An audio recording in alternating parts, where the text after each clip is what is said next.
Podcast is intended for mature audiences.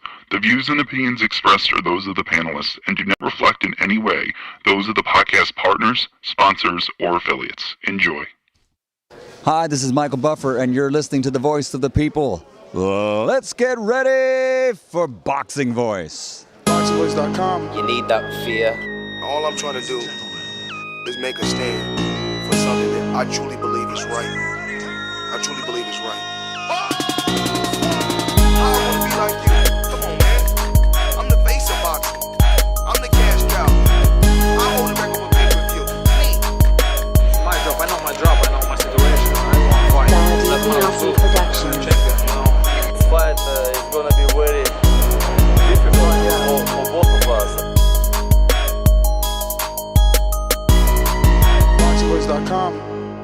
What up, what up, what up, what up, what up? Welcome back, ladies and gentlemen. Welcome back to another edition of the Boxing Voice Radio. I am your host, Nesta Gibbs. I'll be joined alongside King Amin in a little bit. Danny couldn't make it as he's still traveling from LA back to Vegas from yesterday's press conference, and that's what we'll be discussing today. We'll be doing a review of yesterday's Keith one-time Thurman taking on Tszyu, the WBO champion that will not be having his title on the line in this particular fight, but Keith will be moving up to 54 to challenge Tszyu. And like he said, you know, the belt may not be on the line, but Tszyu's pride is on the line. So we'll review the press conference, give you any good tidbits, and also we're going to be doing previews and predictions for this weekend's big fights, which are Conor Benn and Peter Dobson in the welterweight division. So if this is something that you're interested in, something you want to talk about, then cool, you made it to the right place because this is what we'll be discussing here on TBV today. Possible rumors as well we'll be discussing of a potential fight that could be taking place here in a couple months. But outside of that, we're going to be touching on the press conference that took place yesterday in LA. You know, Keith stealing the show, doing what he does, and I guess proving to us why Al Heyman picked him over many to be, once again, the inaugural fighter for PBC. A-side fighter, too, because, you know, he is the one that his name is billed first, man. He's driving the promotion. Looks like Danny did join us from the airport. How's the service? Are you hearing me? I hear you loud and clear. How you hear me, champ? I'm good. And it looks like also King Amin has joined us. What's up, fellas? Good morning. Top of the morning, Danny on the road. What's good, Danny? Yeah. What up, man? What up? Yo, you know it's fucked up when I show up to the airport in the same clothes I showed up to the airport yesterday in. Yeah, Trapping man. boxing, baby. Don't worry about it. Word. But I am happy you're on here because your boy Fino posted something, and you're the resident Mexican, so I'll screen share, but I'm sure you've seen it, and if not, obviously, you know, take the time. Of course. Yeah, right. No, I mean, of course, I was there. I was in the Conga room in L.A. I heard, you know, the disgraceful comment. Let me show it for everybody. Yeah, show that disgraceful comment to the people, Nas. Disgraceful. Get out of here. You bring that energy, man. I want that energy distasteful coming into the fight because when I do, and mark my words, I will knock you out in under 12 rounds. You can try, my man. You can try, but you're going to get more than energy. You're going to get these hands, baby, all up in your face. You're going to be running. You're going to be running, and I'm going to be catching you like a little gazelle. Your fat feet slow. Man, look, in Australia, that's an island very far away. I did not know flat-footed Mexicans were born in Australia. Tszyu? You wait. Mexican Tszyu, what you gonna do? I got a Mexican Tszyu. Hey, and if I could rewind it, which I can't because this is Instagram, I would have to play it all over again. You could hear Tszyu like, you was there. Is that Tszyu laughing? Because that certainly sounds like his laugh. He's like, as soon as he's like, Mexican Tszyu, he's like, ho, ho, ho, ho. I'm going to catch you like a good... no. Yo, hold on, yo. I got the Australian accent pretty good. Got more. I'm going to catch you like a gazelle. I fuck with Tszyu. Yeah, no, Yeah. look, obviously, I spoke to him about the comments, and he said he took it as a compliment. He says, "Look, when you talk about the greatest in the sport, many of them are Mexican." Go He like went on to this. list some. Go like this, fam. Get the mic off that Sunni. Word. Hello, Wow. better? What? Yeah. So, when I spoke to Tim, he said, "Look, obviously, to me, that's a compliment. When you talk about the sport, some of the greatest in the sport are Mexican." So, he said he took no offense to that, but he said he'll see just how flat-footed he is. Obviously, March the 30th. Yeah, but I didn't mean it from a zoo standpoint. I mean it from La Raza because on Fino Boxing, Oh no, I no, see no, I see bro! I'm telling. Mexicans like, oh, I'm riding with Zoo now because of this. And it's like, Oh no, for damn, sure. really? I mean, I can confirm without saying any names. And shout out to Fino, which I wasn't able to see yesterday, but that's one of my guys for sure. Um, I know for sure the Mexican media that was in attendance turned on Thurman. They took offense to that. They was offended by that. I just took it like a clown ass comment. But the other Mexican media that was present, I absolutely took a lot more offense than me. They was offended. I think that for me personally, it was a bit of nervous energy from Keith's part, all the loudness and you know, I don't know. You know him better though, obviously.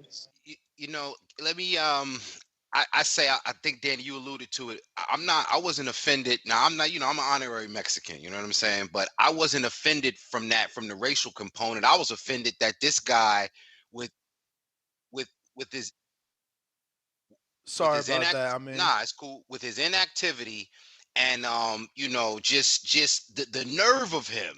I was more disappointed with the nerve of him, the gumption, the balls, the fucking it just ah because Zoo is a young lion, and I get it. He's Tim might have convinced himself that he's cherry picked Zoo, but man, that mouth is going to get him in trouble, man. wait, wait, wait, wait, wait. You said Tim might have convinced himself that he cherry picked Zoo. Did you mean Keith? No, Thurman, yeah. Okay. Yeah, Thurman convinced himself that he cherry picked Zoo, but I think that's part of what Al had to do to sell him to sell this fight. The only thing I can give points to is that yes, Thurman is a colorful orator. He talks shit, but at this point in his career, um, it's almost like he was begging. Danny said nervous energy. It's almost like he's begging to get put out of his misery by taunting Zoo and calling him a flat-footed Mexican. So maybe he wants to go out on his shield. So I like the trash talk because Keith is very entertaining, but I just feel like the position he's put himself in, he ducked the whole welterweight division after he got that Pacquiao bag. He just lacks credibility to me. He lacks credibility at this point in his career. That's crazy. I mean, obviously, I need you to break it down a little more because I don't want you to come off wrong. Like, he lacks credibility because of inactivity because it is only one loss, bro, and it's the Well, fucking yeah, no, Pacquiao. definitely not the loss. Definitely not the loss. So let me unpack it a bit. So let's go back a bit.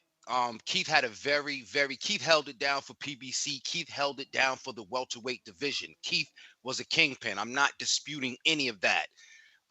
Something happened along the way, after the Pacquiao fight. Maybe it was comfort, maybe it was injuries that caught up to him. He never got a chance to address. So be it. The thing that I'm always going to point out is that Floyd Mayweather in his retirement has been a much more active fighter than Keith Thurman. In that same time, I mean, yeah, Mayweather talk his shit, but he's in the ring.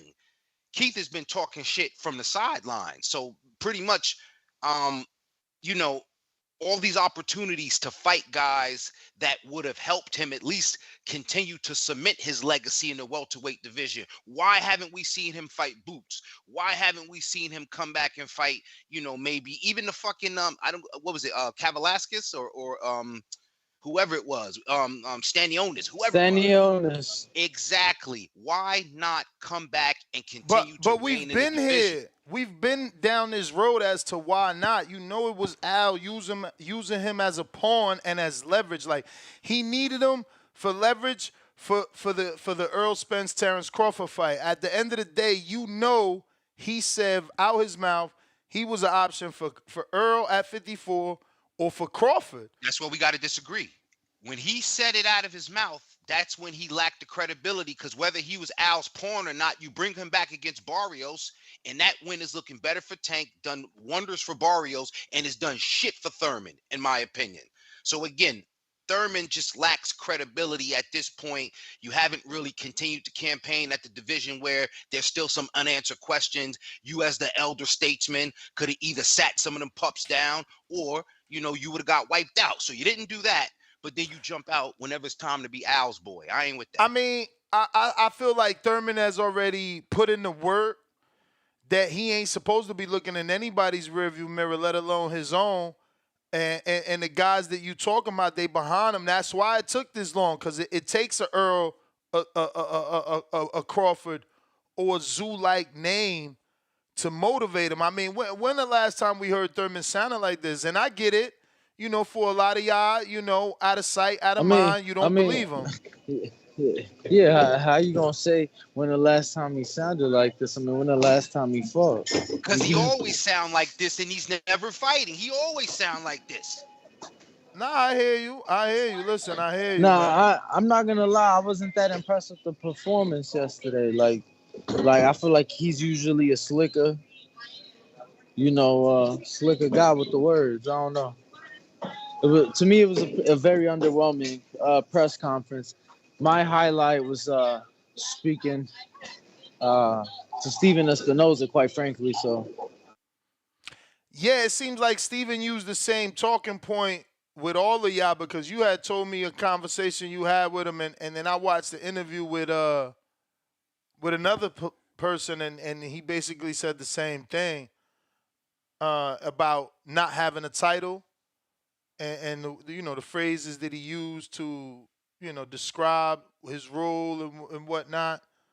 But yeah,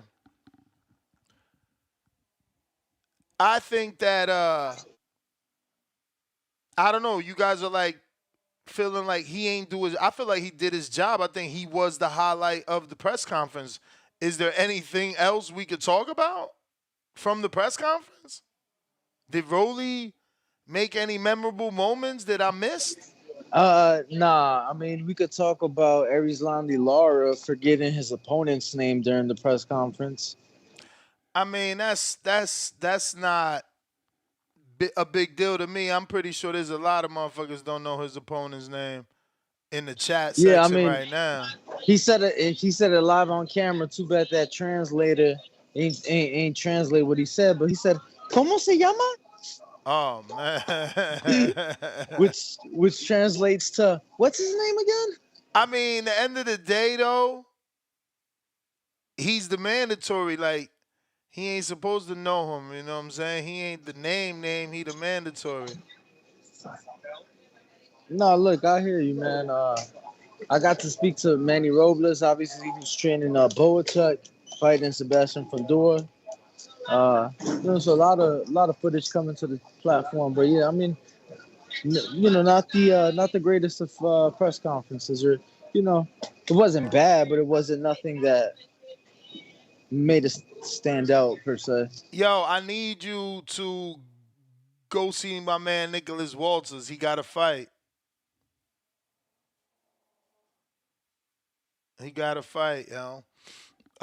Yeah, that's gonna have to come probably after next week, because I land in an hour and a half, home, shower, presser, weigh in tomorrow.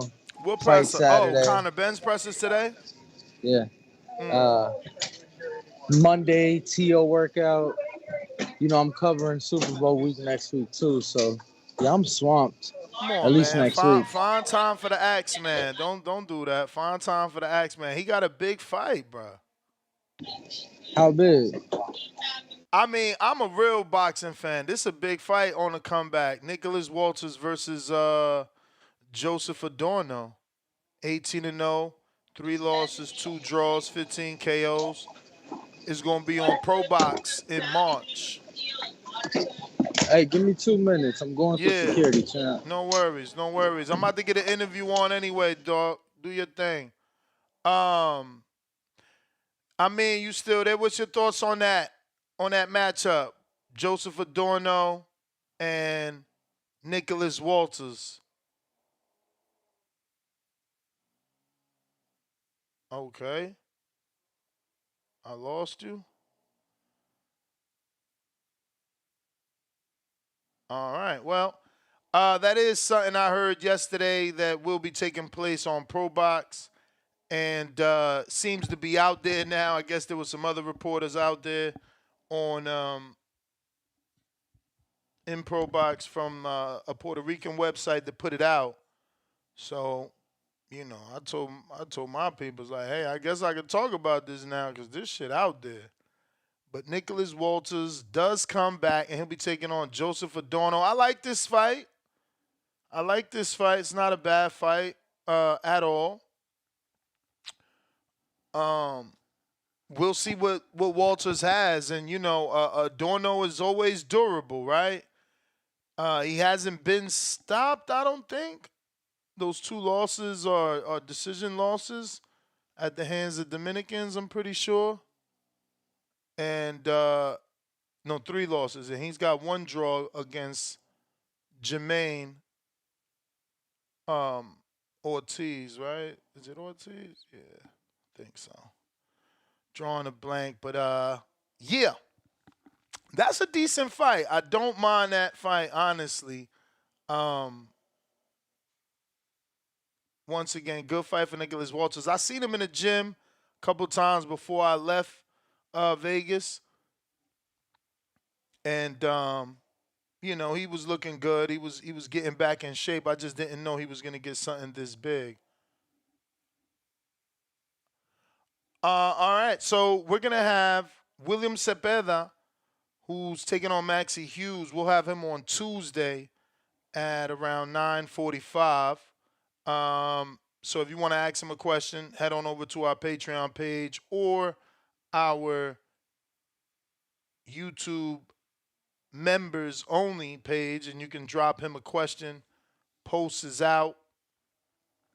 And remember to drop your name, where you're from, so that he knows, that he's got fans in different places, That could be motivating and uplifting. But if you want to call in, the number to call, 1-425-569-5241. Actually, you know what? Press 1, remember, to get on. We also got Twitter Spaces and Discord available. Let me send him this link.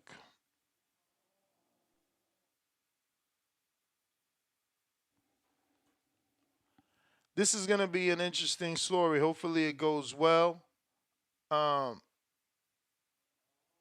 But this fighter used to be a caller, man. So this is going to be interesting just to get the whole story.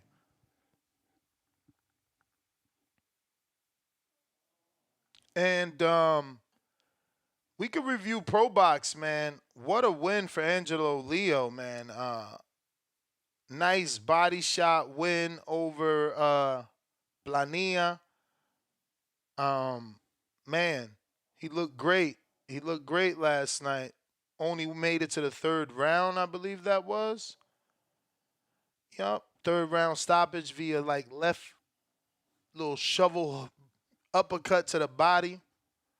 And I was a little bit frustrated, man. I thought that they were going to rob him somehow, because everybody seen that was there that was a knockdown and it was a clean body shot. And then the secondary official that's on the apron, he's I could read his lips. He's like, body shot, body shot.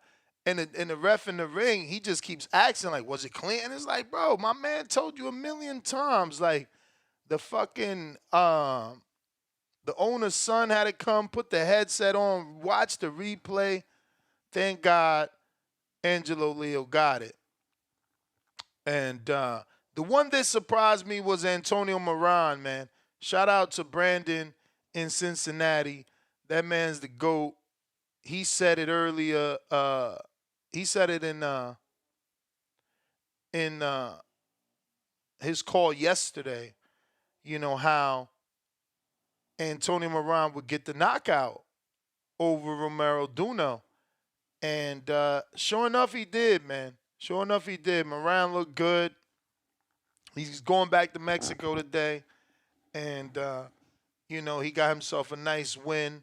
He'll be back on ProBox too.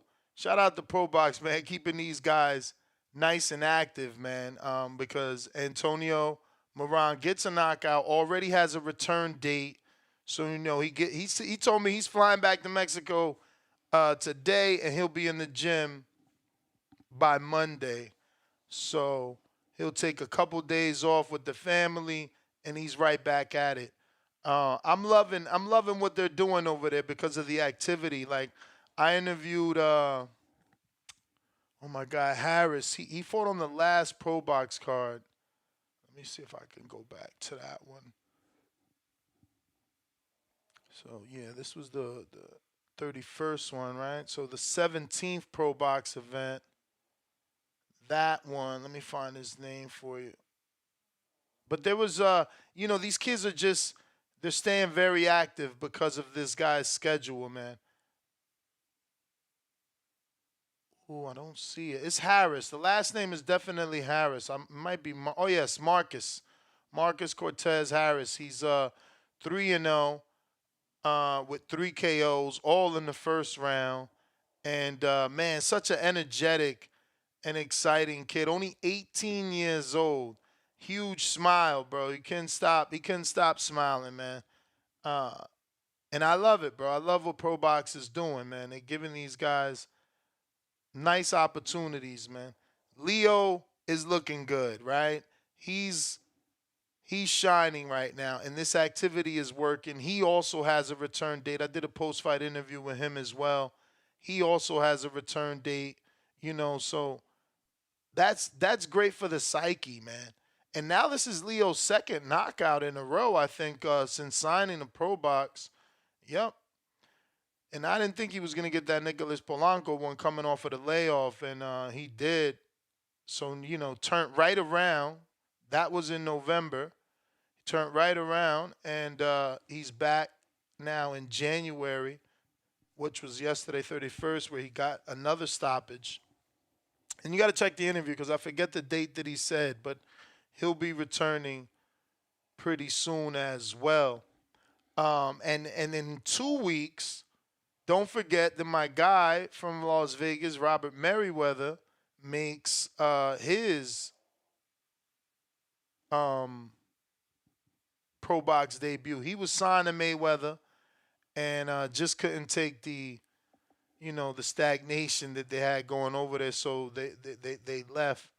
It's crazy because I see Jerron Ingram, another Mayweather fighter, saying he's fighting in South Carolina and not on the March 30th card, which Kermel is fighting on the March 30th card, another Mayweather fighter. So salute to Kermel that at least he got an opportunity and is getting an opportunity to get on the March 30th Keith Thurman and Zoo card. Here's what I found. Stop it, Siri. Let's see what's up with my guests.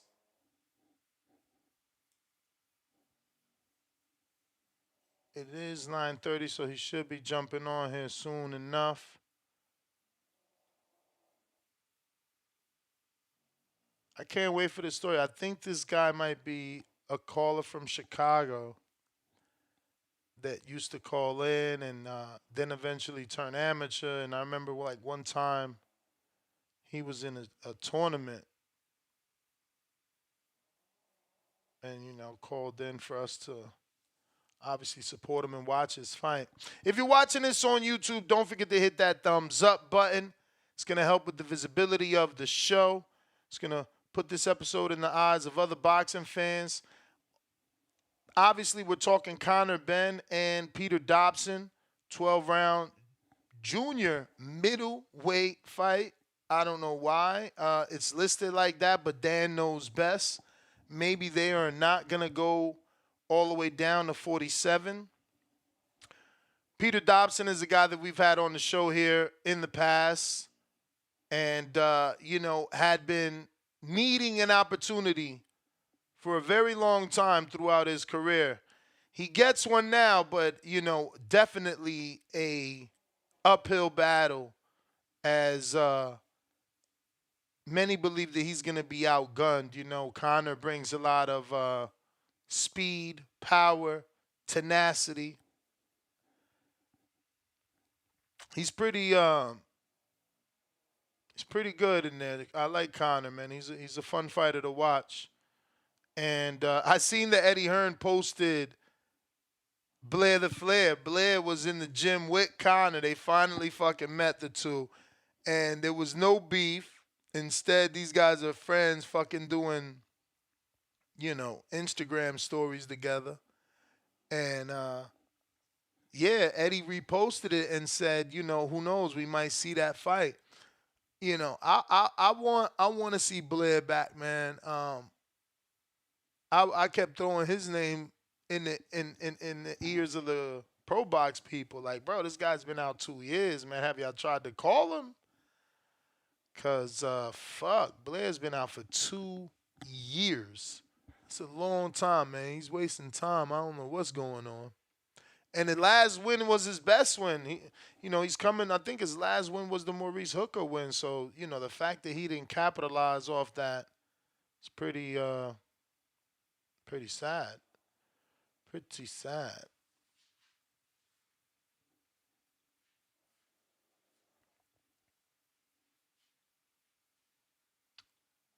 All right. Okay, so he's having some issues. Let me send him this one.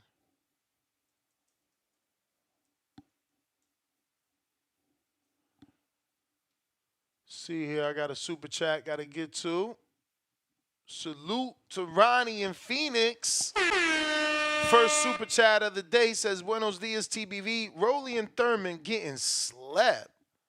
Sleeping face. And the Z's emoji. I don't know about all that. I don't know. Let me be quiet. I don't know about all that, though. Stephen Smith, $2.79 Canadian. He says, I was upset with Leonard Edlerby's comments about Devin. Yeah, I watched one video about something that he said about pay like you weigh or something like that. I don't know, man. Just a bunch of duck talk is all it sounded like to me from Leonard, but whatever. What's going on, Jermaine? How are you? What's going on, man? What's going on? Man. So let me get this straight. Are you Bruce in Chicago? Yeah, I am. Oh shit. Okay. That's what I was telling the audience, man. So this is gonna be a good story. So Bruce, man, how you been? So when did it go from Jermaine to Bruce and Bruce to Jermaine? Which one is it? No. My name is Jermaine. Bruce is just like something I go by. It's different. Okay. That's So something. last we spoke, that I remember you were in Chicago, or at least I was calling you Bruce from Chicago, and you had a tournament, right? You were still an Yeah, amateur. This was a few years ago. it was a while ago, bro. I was fighting in the Golden Glove. Yeah, So how many pro fights do you have now? I got 4. Yep, I got 4 pro fights. I'm 4-0, 4 knockouts. I turned pro in July. Yeah. So last we spoke, from that day, you were going to the tournament. How'd the tournament end up? How'd you do?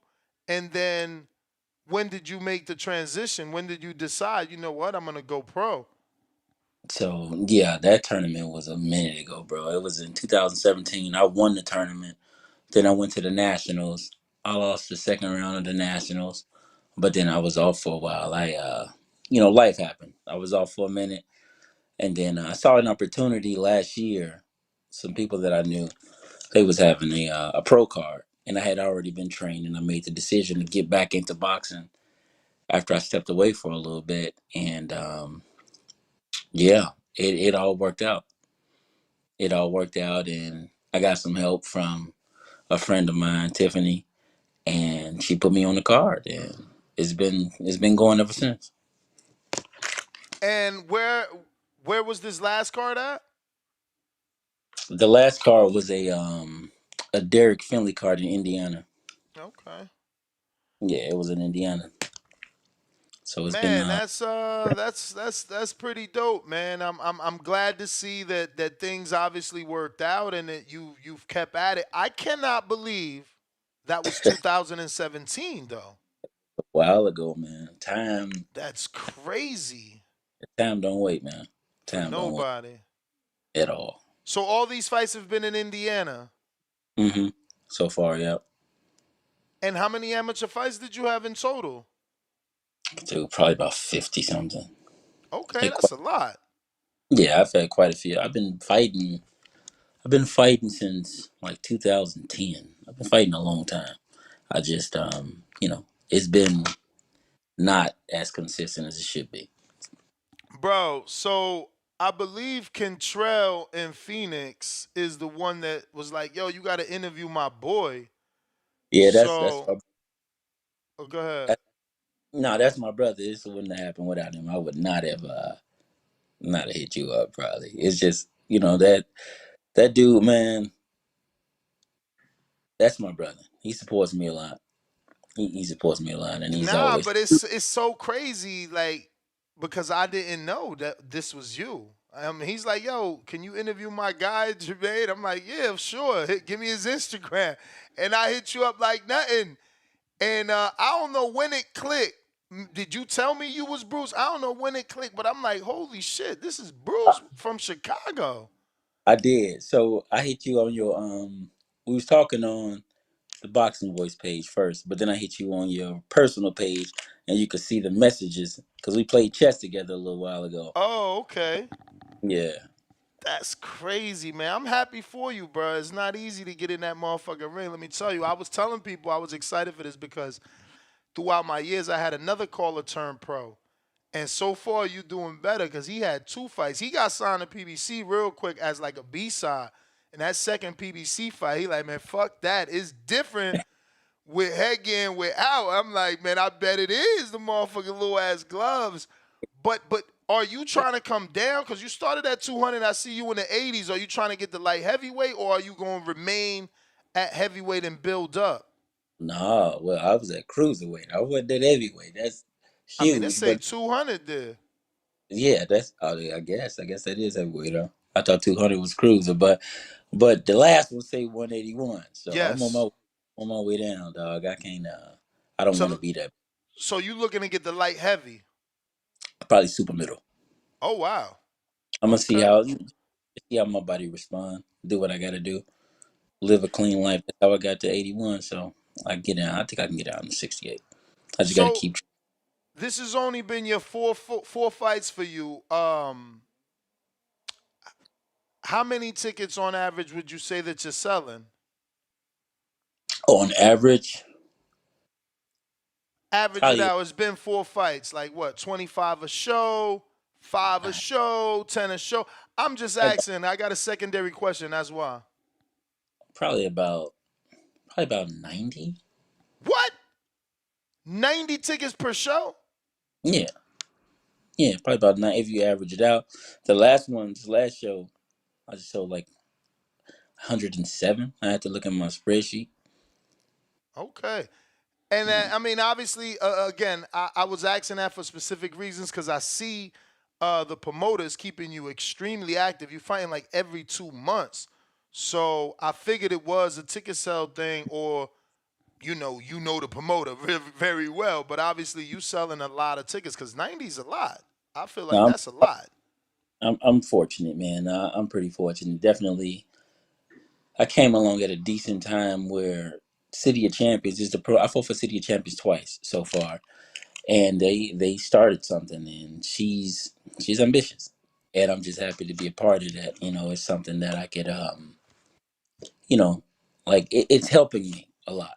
It's helping me a lot. So Tiffany Griffin she's doing something good, and I'm a part of it, which I'm appreciative of. So yeah.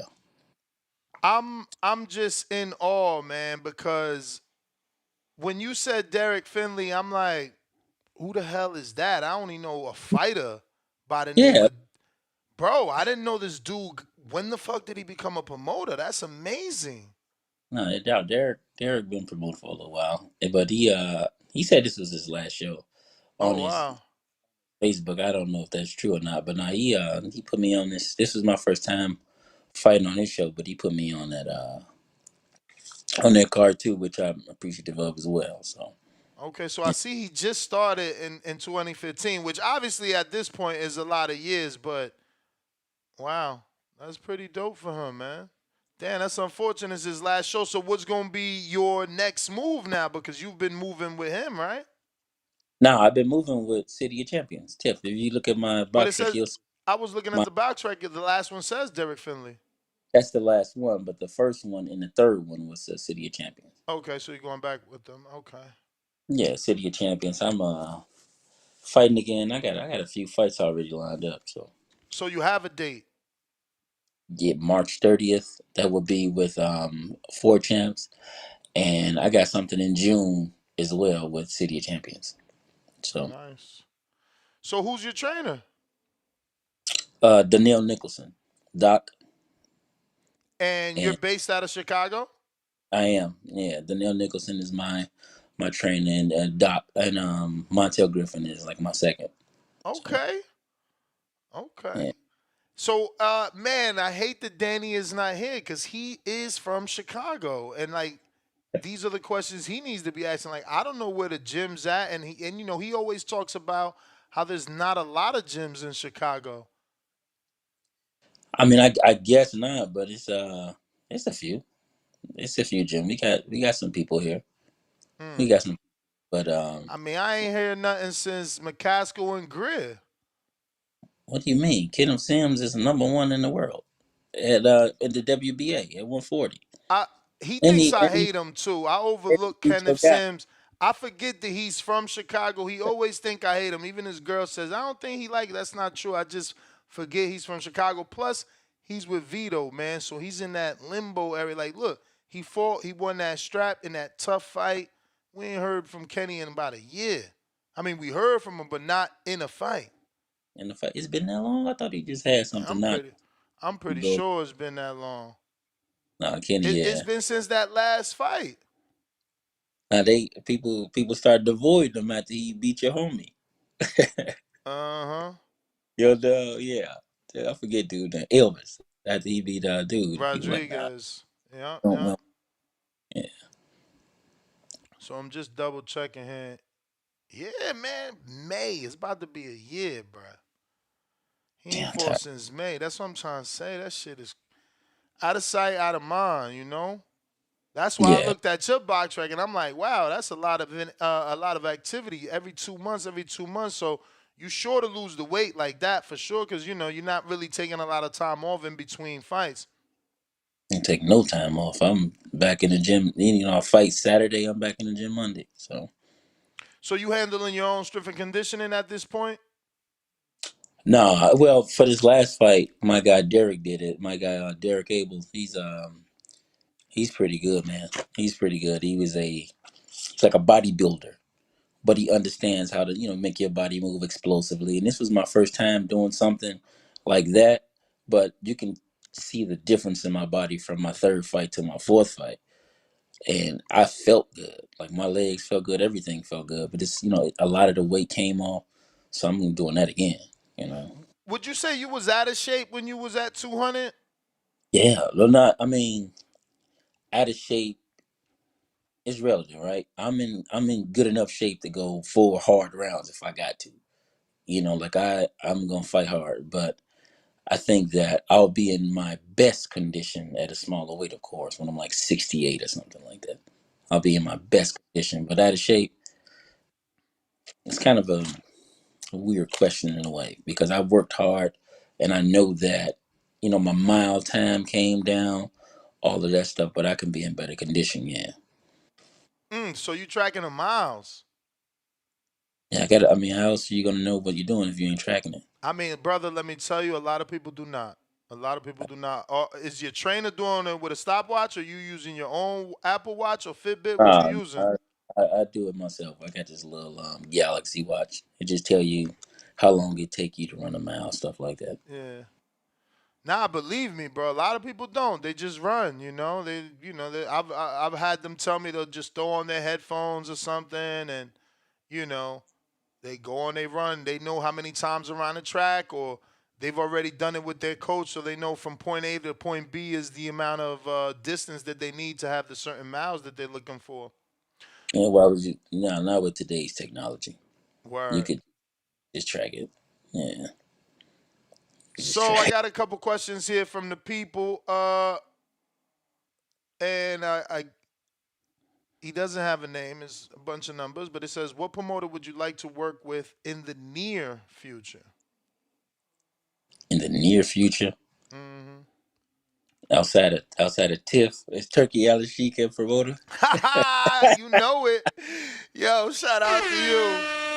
Yo, but if you want that, you're going to have to go up, man. You going Like down. I guess 75 is the right weight class, but he might be done with it after the Bivol better be. Like, because he want the winner to move up to cruiser. So you going to have to stay at cruiser. He want the winner of Better Beef Bivol to fight Opataya at cruiser. And then he he's was, heavily invested in the fucking heavyweight division. yeah. But So he nah, won't I like that. Good he won't answer. better be to fight Abertaya. Say again. So he won't better be to fight Abertaya. Winner of, to be fair, winner of, because we've heard more rumors of Bivol fighting Opataya. Um, but then Better Beef's fight took place and he won, so it's getting to be, equal. But obviously they have to fight now. But yes, that is what Turkey Al Sheik wants, man. So so you watching? That's good, man. That's good. I love fighters that are watching what the hell's going on around them, man. What's your thoughts on boxing as a whole, the landscape? PBC came back. They announced their schedule. They obviously partnered up with Amazon Prime, always doing something new and innovative, right? And Yeah. you know, just a lot of boxing in general, man. Everything seems to be moving. Turkey Al Sheik doing a lot over in Saudi. What's your thoughts on the landscape itself? Now, I think boxing is thriving. A lot of people say, "Oh, you hear that boxing is dead and this and that." I don't think so. I think it's thriving right now. We had last year was probably the biggest year in boxing ever, but and people still complain about not getting this fight or that fight, but just be grateful for what we're getting, which has been a really good product, in my personal opinion, so far. But I think it's thriving. I think it's thriving right now, definitely with new people constantly entering. You got like the Pro Box, you got Turkey Al Sheik.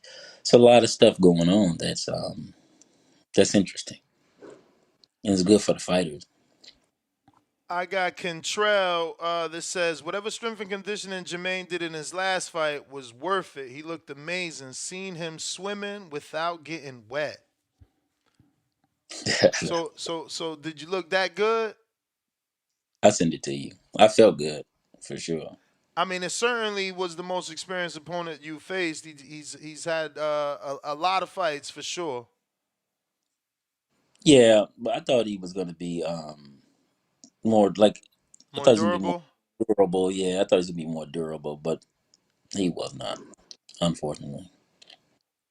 Like he went. I watched his last fight. He went all the rounds with a guy that was like 4-0. So I'm like, okay, he's durable. And then even funny enough, even at the weigh-in, well, before the weigh-in, the day before, I had to lose a few pounds. I'm like, shit. But it worked out. And dude was like, no, yeah, you got to lose that weight. You know how it go, Ness. He's like, no, Nah, yeah, for sure. you got to lose that weight. I don't want nothing. Make him lose the weight. I'm like, all right, yeah, that let me know. You coming to try at least. But yeah, So normally, when a fighter doesn't have a big box promoter, and these beginning fights, they're not really getting paid. But I'm assuming not that you're getting paid, but that you're getting a check because you're selling a lot of tickets. I mean, Or does it go to covering your opponent? Because I know that's how it works as well. Like you either could pay out of pocket or the tickets you sell go to covering your opponent's purse, yeah. travel, medicals, So all that shit. I cover my own opponent's expenses. That way, I have a different revenue split agreement with the tickets. For So sure. and try to cover my opponent's costs and stuff like that. But it just depends on the cards you fight on. Like in my experience so far, I've made the most money on a City of Champions card. So Mm. that's you know, yeah. So 31. I got a question here from who the hell is this? 450. He says, "What's your goals in the sport of boxing?" I wanted to know that obviously because I said you're 31, right? So, kind of, do you have a timeline with those goals? I want to be a world champion, of course, but it's like it's gonna happen when it's supposed to happen. I'm gonna keep doing what I gotta do. I'm gonna stay active. If I got to foot, well, in the beginning, I know I got to foot my own bill, which I'm willing to do, which I'm doing. So I'm gonna do what I got to do, and then there'll be opportunities. I just have to be prepared for them. Salute to Kentrell sent $50. He said, shout out to Ness. I asked for this interview and he delivered every single time. Salute to you, champ, man. We still in awe. I don't know. Did he tell you his amazing fucking bet? Yeah, of course. Like that, so when he told me about him, he said, "Hey, listen, I think I found the underdog." I'm like, he had it again. So Mm-hmm. I'm He like, he had always it looking for an underdog. again. Always. So I'm like, all right, let me see. So he sent me Espinoza. Now I looked at Espinoza. I'm like, okay, look, listen, this dude is 6'1". He can fight, and he got a long jab. And Robisi, he kind of got off the wagon a bit with his jab. He been trying to knock people out, getting a little Mm-hmm. too. So I think that Espinoza got a shot. And if you take a step back and you look, people like those slick boxers, they always have problems with hard punching, big, Mexicans. That style, they always had that problem. But this dude is a two-time Olympic gold medalist. He can really fight, and he can switch gears when he got to. So it's a good underdog pick, but I don't know. You know what I mean? I don't know if I would bet. That dude bet like four or 5,000. I'm like, I don't know if I would bet that much, but it's a live dog. Those are my words to him.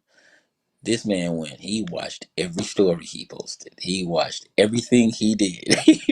He was Google translating the Spanish he put up there. He was obsessive about it, and he won them at 30,000. Look what happened. Look what happened. So That shit worked, man. That shit it, worked. it, it worked. It worked. Shout I out. did. So hey, look, man, you gonna sponsor my next opponent? Shit. Uh-huh. You need to get him to do Yeah. some film study on who you fighting. I got Yeah. Ruin the 504 New Orleans. He says, why was there a 6-year gap between your last amateur fight and your pro debut? Man, that's life. Dude, I gained. I'm not gonna make no excuses, but I gained a lot of weight. I was like 252 pounds in my heaviest. I gained a lot of weight, and I had to really just focus and get that off. You know what I mean? I had to do what I had to do, and I made it happen. I made it happen. Got it off. Did what I had to do. Then in 2020, I was gonna come back, fight again. Then COVID happened, and that just set everything back some time. So yeah. Then I had to refocus and get back, kind of get it back, and I did. Took the time, lost the weight, got in some shape, and started fighting again. So what made you turn pro? Boxing don't escape you when you've given so much of your life to something. Well, I mean, like boxing, when you've given so much of your life to something, it don't escape you. Boxing is a part of me. I've always wanted to do it, and I don't give up on nothing. No matter how bleak it look, I'm just gonna keep on trying, keep on moving forward, keep on moving forward. It was a tough road. Knees hurting, hips hurting. Had to get it together, man. But I got it together, and we 4-0 now. That's what's up.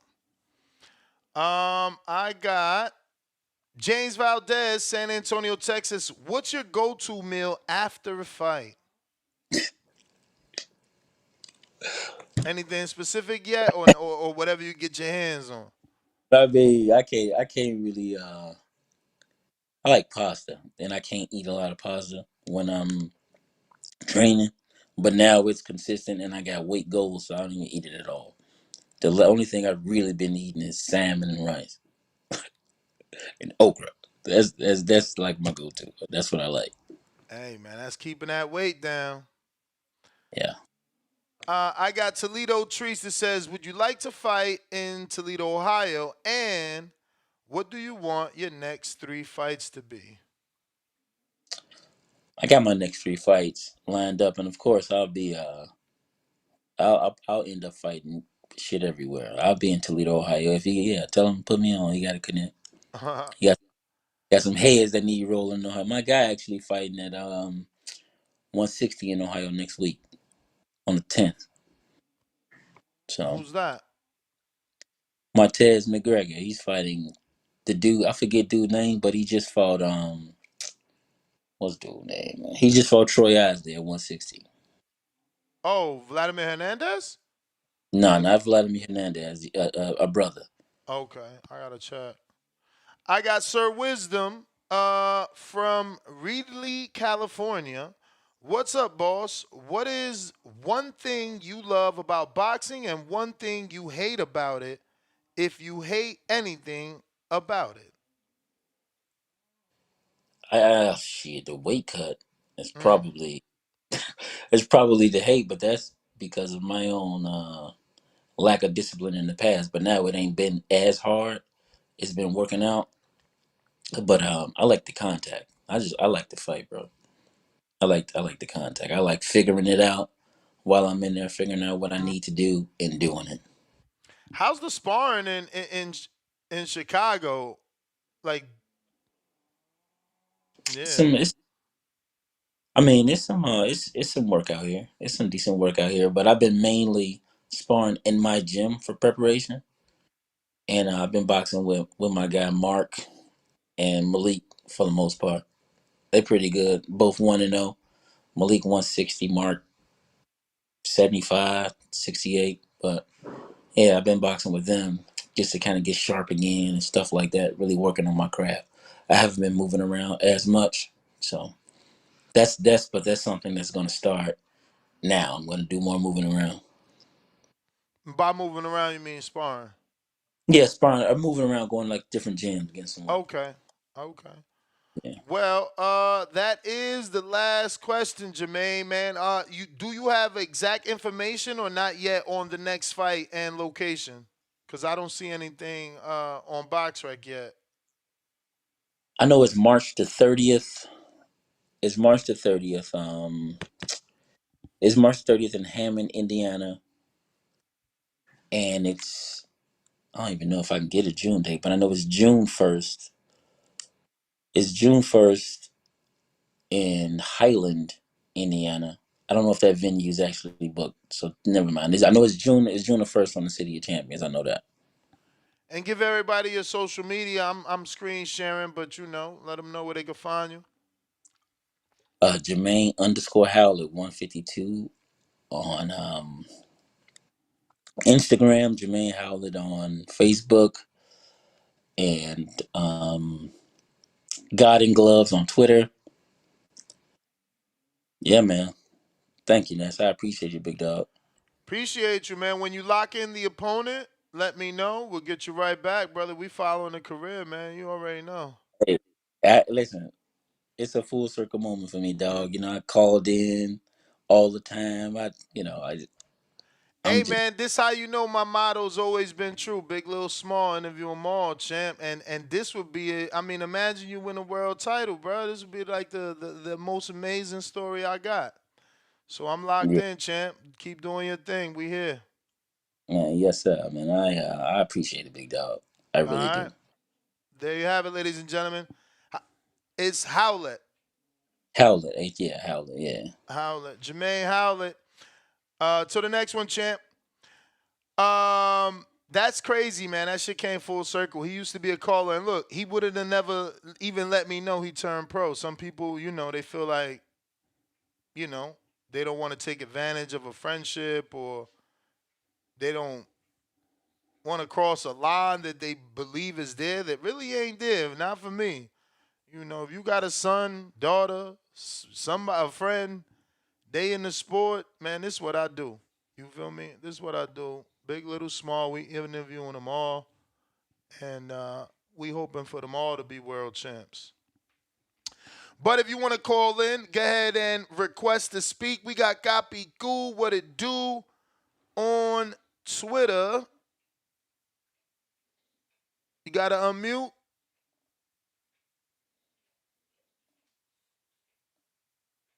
Copy Cool.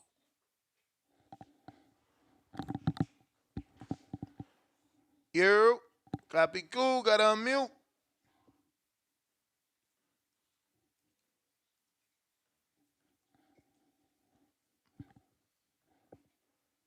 Hello, my friend.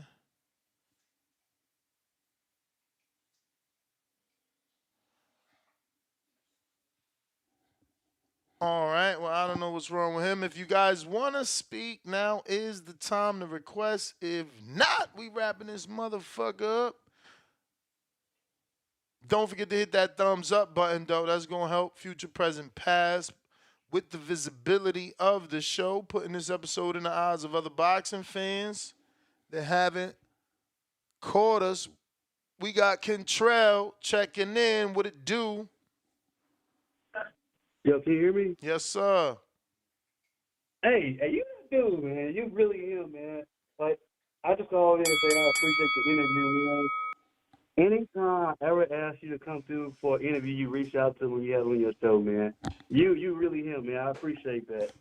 Man, appreciate you putting me on, man. Look, I remember you told us to interview Espinoza. You know, we didn't even know him, so yes, we got a bomb because you put us on right before he put on. So he rocks with us, you know. Had you not done that, he probably would have had us on a list of motherfuckers who ain't believe in him. Yeah, I definitely feel you on that, man. I'm glad he's going up. Like when I found him on Instagram, he had 30,000 followers. Now he got 75K. That man is going up, and it's not stopping, man. Like I've been monitoring, like how many followers he got. It's been going up, up, and up, and up. You know, yo, man, she don't hit me back no more on Instagram. She used to hit me back, but I guess he got too many followers now. But he's still my boy, man. I still rock with him. That's how it be. That's how it be. Yeah, man, that's my guy. What's your prediction on the fight this weekend? I'm doing a betting show for sure. So yeah, it'll be Friday. It's already scheduled, 1:45 Eastern. I'm definitely gonna tap in on that. And that number, that was me, man. Oh, okay. Like, I had just joined Patreon. Okay. You know, I hear him talk about it. Cause I shot you a DM, right? I said, how to join Patreon? And you never answered me. So then I went on YouTube, and I typed in, like, betting show, and so you got to be a Patreon. Like, oh, I found it. So, yeah, man. Oh, shit, we're thinking about the card last night. It was a good-ass card. That was a good-ass card, man. I made a bet, but I fucking lost. I didn't think Moran was going to get the knockout. He got that stoppage. Oh, I know. I followed your bet. I was like, dang. He looked good, too. Man, he a big boy, man. I met him in person yesterday. I was in the back with him. He a big dude. I see why Jermaine has some issues. He looked big. Yeah, that was a great card, man. I'm looking forward to this weekend.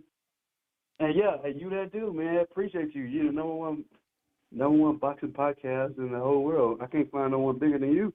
So appreciate you, man. Keep putting me on, man. Keep putting me on. Always, but take it easy. Peace. All right. Yeah, man, that goes out for everybody listening, man. You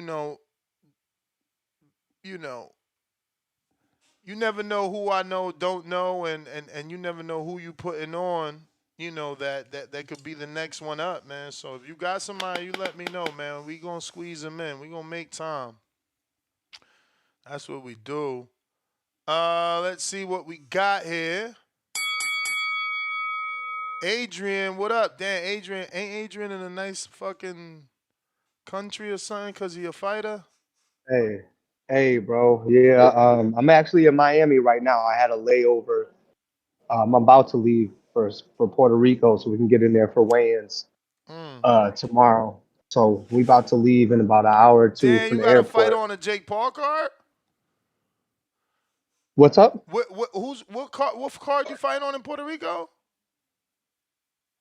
You know, to be honest with you, I'm not sure. I think it's a smaller card because you know my guys fights at 105 between 105 and 108. Damn. I didn't look at the official poster or anything, but it looked like the dude he's fighting got some sort of version of some WBC juvenile title or had one at one point from the poster. But yeah, I'll know more when I get there. But yeah, you know, I'm trying to get to the good weather. It's a lot better than Wisconsin. Um, but yeah, no, that was a good interview, man. I hope that dude is around. I'd love to get him to come to the gym out by us, get him some work. That guy, what's he fight at? Heavyweight or cruiserweight? Nah, he's trying to get to 68.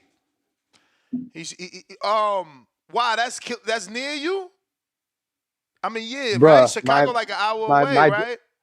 Yeah, yeah, yeah, yeah. yeah. The, I'm the gonna gym connect you the with gym I him. have is like an hour from Chicago, bro. I'm gonna Like connect we you get with him. guys from Illinois all the time. Yeah, yeah, I'm gonna connect you with him because he said he's sparring two people. He might as well go spar motherfucking OC. You know, he could even probably spar Listen, Chino bro. just And to the thing is, we have open sparring, and whenever I have a big open sparring, I get dudes from Illinois, Racine, Madison, Milwaukee. It's huge. The last time OC and all them came out, we must have had like 40 fighters, 40, 50 fighters. I just We had sent you his Daniel IG. Blancas's brothers and shit there. So yeah, I mean, there's plenty of work around the weight class you're trying to be at. I just sent you his IG, so you can reach out. Oh nah, I'll definitely reach out because we're gonna start doing more of that when we get back um from San Juan. But yeah, man, just keep on grinding. That's man. Shout out to you for having them joints on Patreon and be helping with the flights and the layovers and all that. Being able to listen to the show on the airplane while we traveling and shit. So man, shout out to the Appreciate you. boxing voice. Uh, you know, all I gotta say is border wars. Let's Y'all go. been asking about it. Y'all been asking about it. There's a date. There's a date. It's official on USA Boxing, but you got to be interested. You know what I'm saying? So, but all right, Ness. I'll holler at you when I get over there to Puerto Rico, man. And I'll be listening to the show. All right, champ. Appreciate you. Treese, Toledo. Yo, You. what up though? What up though? Damn, that was a good ass interview, man. I fuck with Buddy. I like Jermaine Howlett. I'm gonna remember that. He seemed enlightened. I like what he got going on, man. I'm supporting this campaign for sure. But and by the way, that 168. I hope if he's still listening, brother. I don't know about 168. I'm looking at you, just looking at your face. I ain't gonna never doubt you because you, like you say, you got the determination to do what you. I just 175 light heavyweight. I like that for you, and that shit is like you said, Ness. After Better Beef and Bivol, what the fuck we got coming up? Honestly, That's your division. honestly, It's right for the taking for you. I Bro. was thinking the opposite. Okay. That's why I was saying, like, yo, was you out of shape when you 200? Because I'm like, man, you might need to go up. At 31, you got a longer What you think they career. at cruiserweight? You Heavyweight, were but thinking he cruiserweight only for him? 5'10", but Heavyweight? Okay. I'm just saying numbers and age, right? Like 31, Yeah. 175 and down, that's considered you old, especially with Yeah, four no, yeah, fights. yeah. Cause them mover, the lighter you go, the Yeah. mover, them So tend to be so movers down. 31, 31 as a heavyweight, you considered young. Not young, but Yeah. still you still got some time. You feel Yeah. me? Time, yeah. Cause at that right now, shit, what Zhang, what he like 39, right? Going on 40. 40, Wilder Zang 36, 40. 40, see? 40, Wilder 30, what he 36, right? Word. Shit like this. Yeah, so yeah, I get you. It makes sense.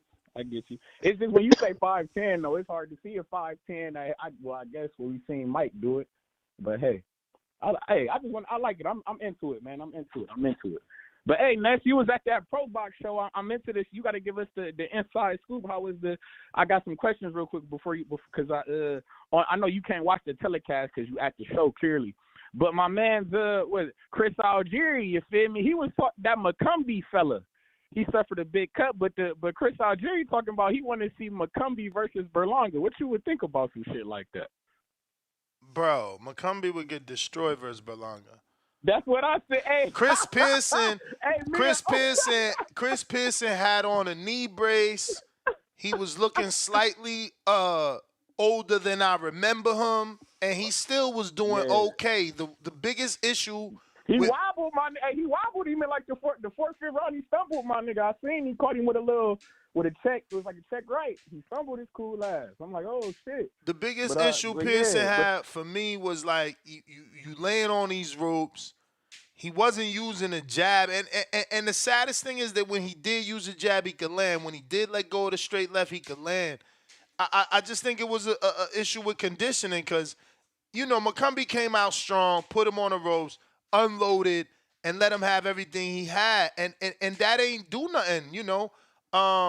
Chris ain't go nowhere, so he should have got on his game plan, but instead, he came out round after round and laid on them ropes and try to work off them ropes. I don't like that. Speaking of jab, let me throw this out here. Speaking of my bad, I didn't mean to cut you off. But speaking of jab, you just reminded me. Ohio shit. I'm the governor of Ohio around this bitch. I done upgraded from mayor to Toledo, you feel me? But Mikhail Gamble, my guy, hey brother, with that jab, stop range finding with that motherfucker and start stinging motherfuckers with that jab, bro. I did not like that shit. Bro, and that right hand too low. The young buck. That right hand too low. That right hand too low. He in a southpaw stance. Bro, the right hand under the fucking chin. He good though. Yeah. He's powerful. He good. He look good. He look like a mover. Got good movement and shit. He just like I say, his jab, he doing too much range finding. I need you to start. I did a post fight that with bitch him. Out there and, oh yeah, okay. Oh damn, is it a video of that? You got a I did. It's a video interview. I mean, we gotta wait for okay. For Canada to put it out. I'm gonna be looking forward. I'm gonna be looking forward to that. I think he suffered a cut and shit like that because, like I say, he doing too much range finding and not keeping niggas off of him with that jab. But like I say, man, he'll get it together, man. But shout out TBV, shout out Toledo, Ohio, man. Y'all know what the fuck going on. Y'all be cool. Word. Number to call 1-425-569-5241. Press 1 time. Voice your opinion right here. Voice of the People hotline. We're recapping ProBox if you watched it. We're reviewing the presser if you watched it for Thurman and Tszyu. And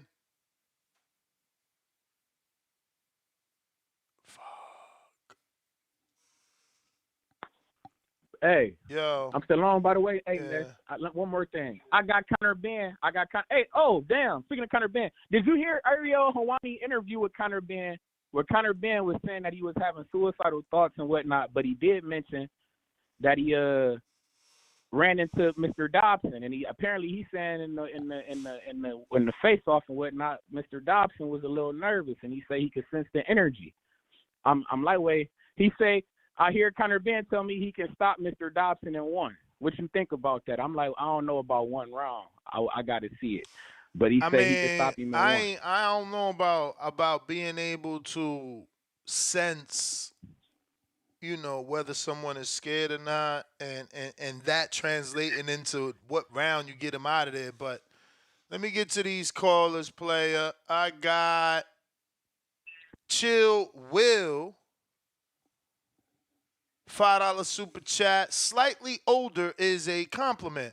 Looked like a George Jefferson, Ness. He needs to update that box rec picture. Laugh out loud. Bro, leave Chris Pearson alone, man. Leave Chris Pearson alone. I did an interview with, let me see if I can find this shit. He was wrapping his hands. And I called him. And I seen him doing some power. But listen, man, it is what it is, yo. Shout out to Chris. He tried, man. He tried. Trevor came out. Listen, for which I don't know is this.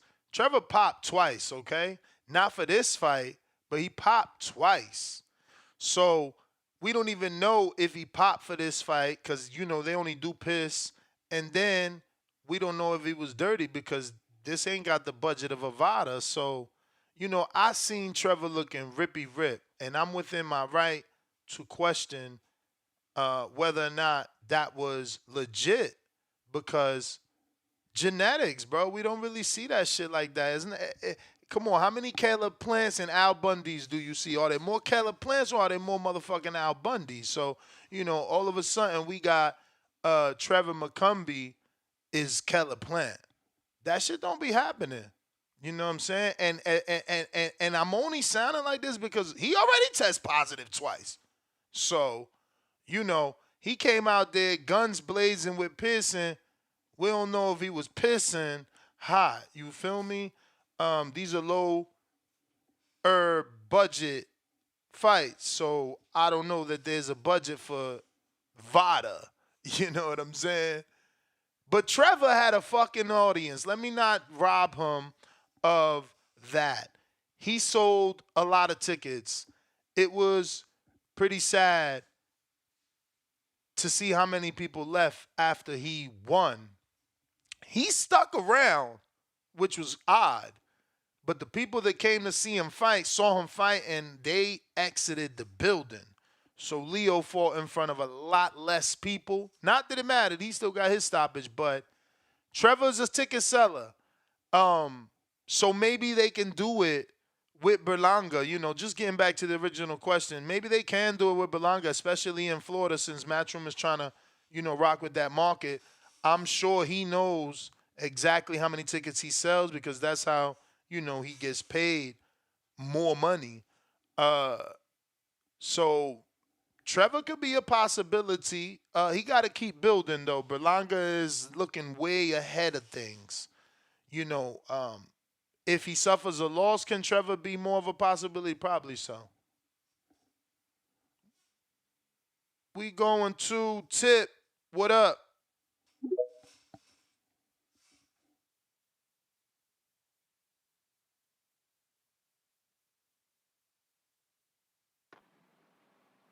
Yo.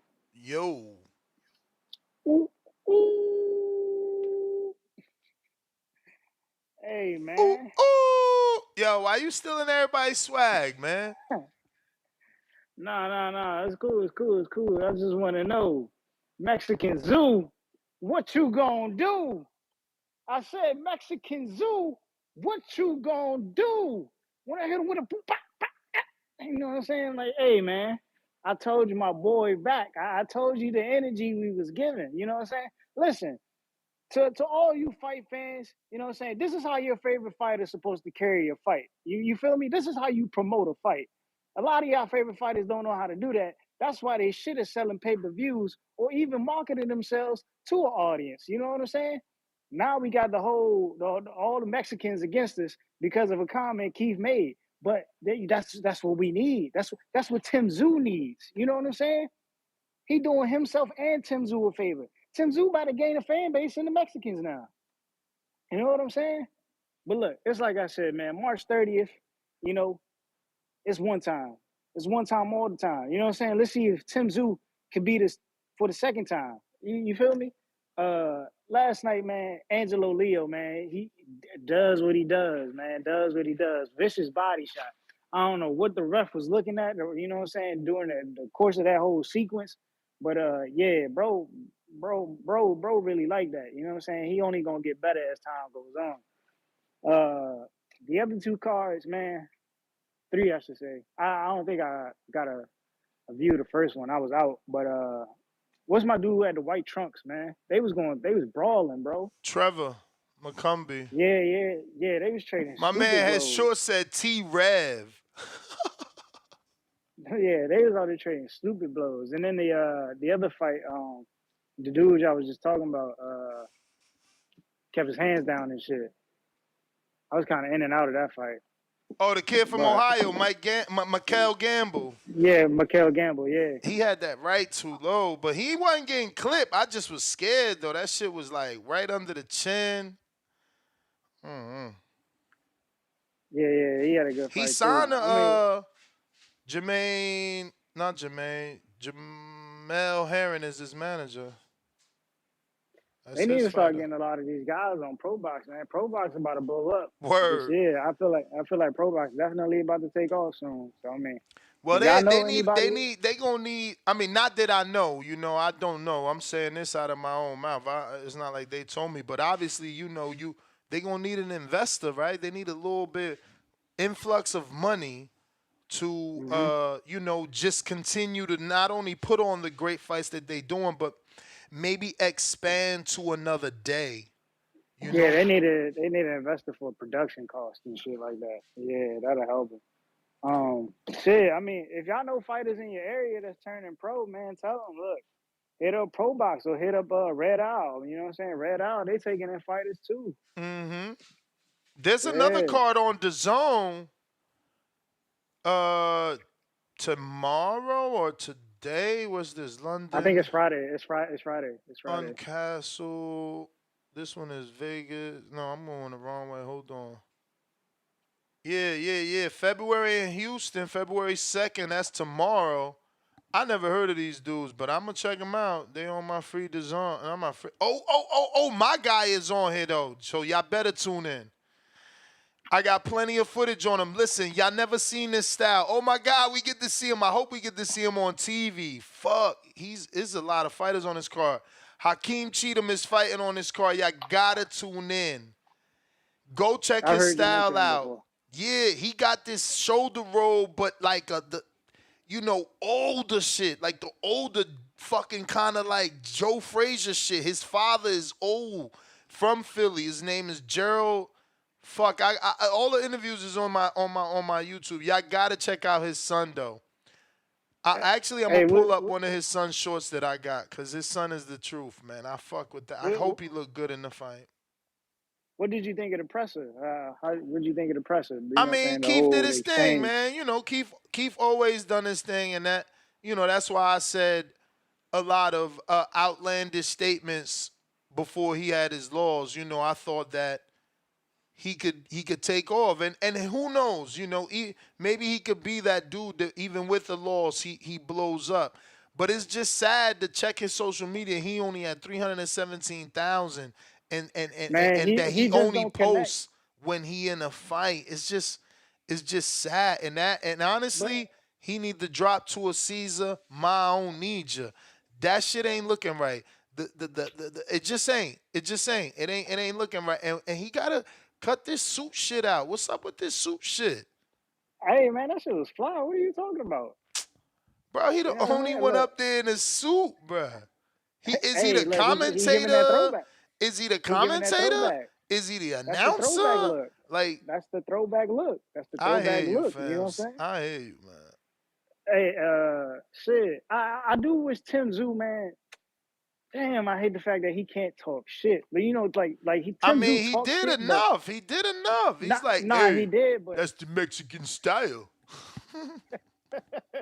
But no, the way Tszyu talks shit, bro, it's not like ain't no energy behind it. Like, say what you really want to say, bro. I mean, come on, man. It ain't like Keith. Keith was extra. What was that part? You about to get his eyes? His mic all cracking and shit. Come on, man. He doing too much. He better get in there and get a fucking win. Hey, but that's what you got to do. You know what I'm saying? When it's low energy in a certain environment, you just got to wake the people up. Sometimes you got to do things like that. You know what I'm saying? You gotta get the crowd I forgot going. I had the camera on. I'm up here stretching this shit. My bad, bro. Look, Keith know how to engage the crowd. You know what I'm saying? And that's what he did. He got the people going, especially when he made them remarks. Pitbull and Rolly, man. I don't know, man. Rolly, you had a great career, bro. You know what I'm saying? This might be your night, man. This might be your night. I don't think Pitbull coming to play. He's not coming to play. That's gonna be a hell of a fight. I got Pitbull in 7. I'm not gonna hold you. I got Pitbull in 7. All right, champ. All right. Bruh, we got Counterpunch Brandon. What up?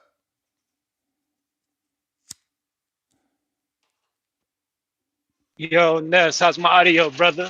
Straight. Yeah, told you, man, go with the knockout. You know I'm the Abbott.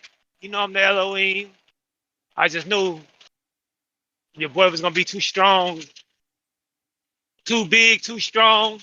Look good, Moran. Look good. Working behind that jab. He Punches was did. precise, right down the pipe. Patient. Good fight. Good fight.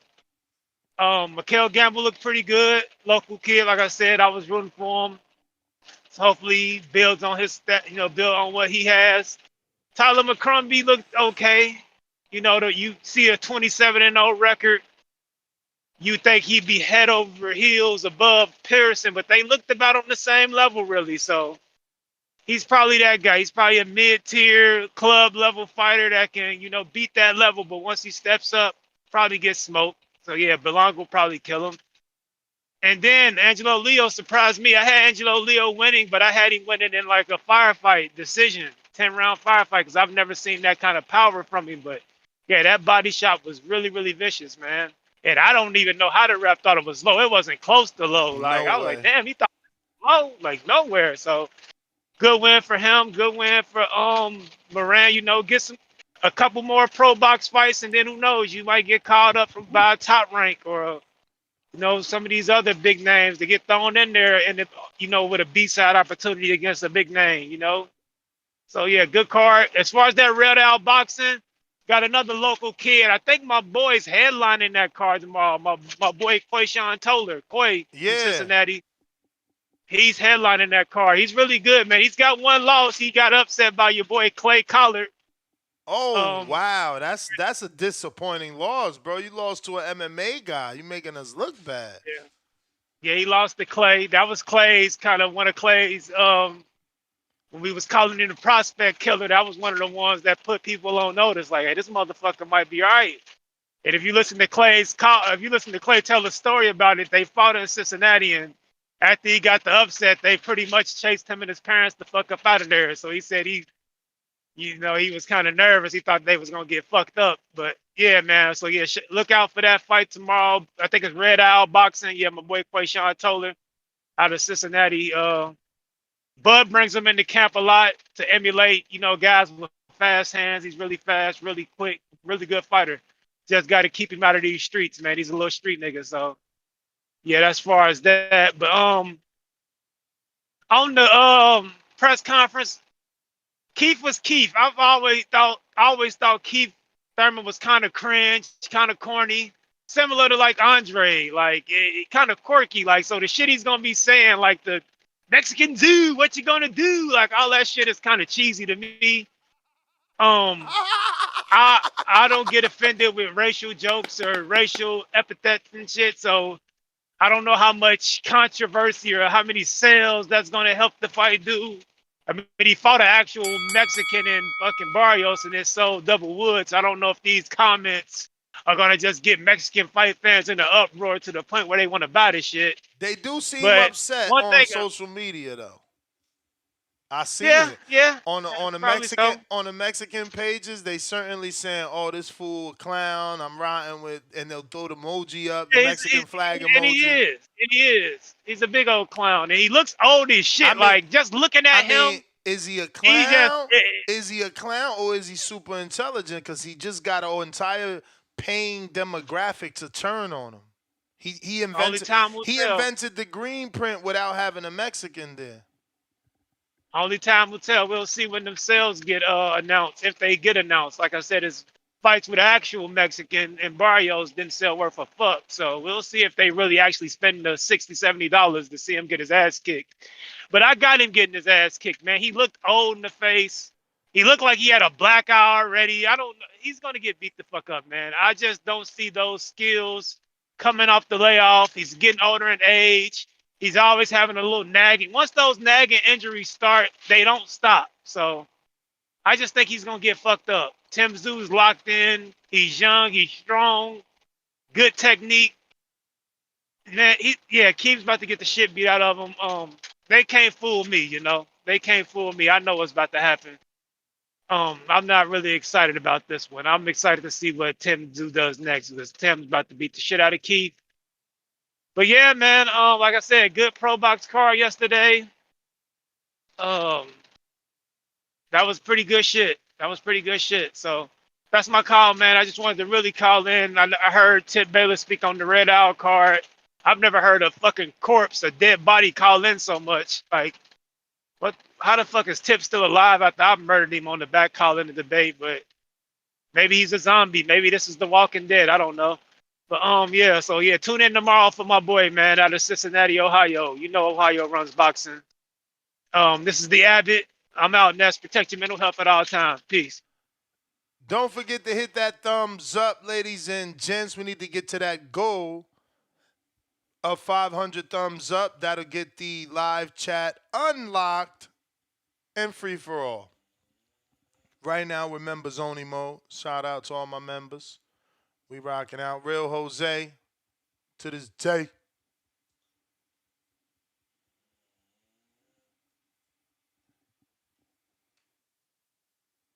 Real Jose. Going once. Oh, there you go. Like they got their hand in your pocket. Yo. Hello? Yes. Hello? Yes. Yo. We hear you. Yo, what up, miss? What's it called?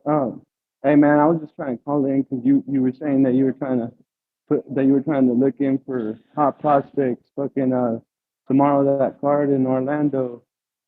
You gonna be up there, or you just gonna watch on the zone? Yeah, you talking about the Ashton? Yeah. Nah. Well, there's a fighter on there that I think you should go look at, man. I think you should interview him, but that's on you if you want to witness it in person or not. But you should look out for him, man. His name's Jorge Carlos. I talked to you about him before. He's 5-0, fighting another undefeated guy. He's pretty good. He's fighting at 140, man. He's not on he beat Ryan's little brother and one of the Vargas in the amateurs. The kid's cold, man. He's clean with it. He's not on the schedule. He's probably not on the main card, but he's on the zone. Hit me up on Instagram. I'll get him guy on, that's champ. like 3-0. I'll send you the flyer. Send me his IG so I could just reach out to him today. All right, man. I'll send you his IG then. All right, champ. All right, man. That's pretty much it. Shit, y'all keep doing your thing. Shout out TBV. Smash that like button. It's free. You already know. Catch y'all later, man. Appreciate you, man. Appreciate you. We got Brambo, $2. There's more Al Bundys because more folks are inactive. Call it what you want, bruv. There's less Caleb Plants and Trevor McCumbees. We got Servant. Welcome to the contender level. Listen, William Cepeda will be on the show Tuesday, so don't forget if you are a member or a Patreon, you could drop him a question. Should be way more questions. We got hundreds of members. Like, what's going on? These guys need to know that you guys watch their fights, man. That's motivating. That helps them run extra miles. Don Juan, $2. This caller sounds like Boo Boo. Yeah, no, that's Brandon. Brandon in Cincinnati. Tommy in Florida. Tommy, what up, bro? Why you ain't got no fire for me? You didn't even invite me to dinner, nothing. It's crazy. You don't love me. Well, you and Conor Gordon. I know what it is, bro. It's because I ain't talking nice about Thurman no more. None of the Floridians don't fuck with me no more. I know what it is. You better take that 2-hour drive this way, get you some oxtails again. But oh yeah, you was in Plant City last night, huh? I was. Shout out to TVV. Shout out to TVV. Yeah. Hey, Ness, out of everybody on the call so far, did anybody say anything else about the press conference, or they just talking about Keith only? I think I want to say maybe one dude brought up Rolly and Isaac. Yeah, Rolly ain't say. Rolly did more talking in the interviews after the conference. If you watch on YouTube. But like actually up there during the conference, yeah, like he ain't really say much. And Tim Tszyu just dull, and I like Tim Tszyu, but it's a pay-per-view thing, bro. So if a whole race of people want to hate on my dog right now, but if 10,000 more people bought a fight just because of what he said, then guess what? It worked. I mean, whatever. And I ain't hearing nobody calling him like, yeah, Tim Tszyu said this, and I enjoyed this part about the conference, and all that. Nah, just Thurman this, Thurman that, whether it's good or it's bad. You got you talking about it. So guess what? It gave you some interest in the press conference, because how many times somebody done did what press conference you did a show on it about 4 months ago, and it was just dumb as hell. Like, the whole press conference was just dumb as hell. I can't remember. I think it was Charlo Canelo maybe. And Yeah, it was pretty everybody was weak. just called. It was pretty weak. Yeah, we Weak as was mad. fuck. We was mad that it was Yeah. dull, and that Charlo didn't have that energy. He didn't keep the same energy. But Exactly. And now, but you know, it's America. Everybody got something negative to say about everything. So now that probably the one guy on the stage that gave you a little bit of something, it was bad. I mean, you know, but like on his part only. On his part only, it was bad. Nobody else was boring. Nobody was dull. Keith was just corny, lame. I mean, he the main event. They gotta blame the main event. He the main event. He gonna get the credit for the pay-per-view sales if it blow. Well, I'm just saying, like, it been other press conferences where undercard kind of took over the show.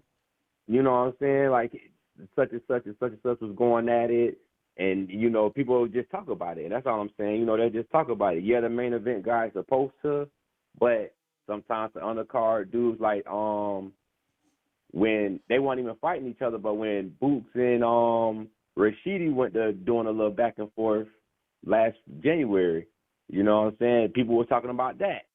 So, you know, it's just how a press conference goes sometimes. But like I said, you know what I'm saying? Shout out to everybody. Make sure you keep putting your money on Tim Tszyu.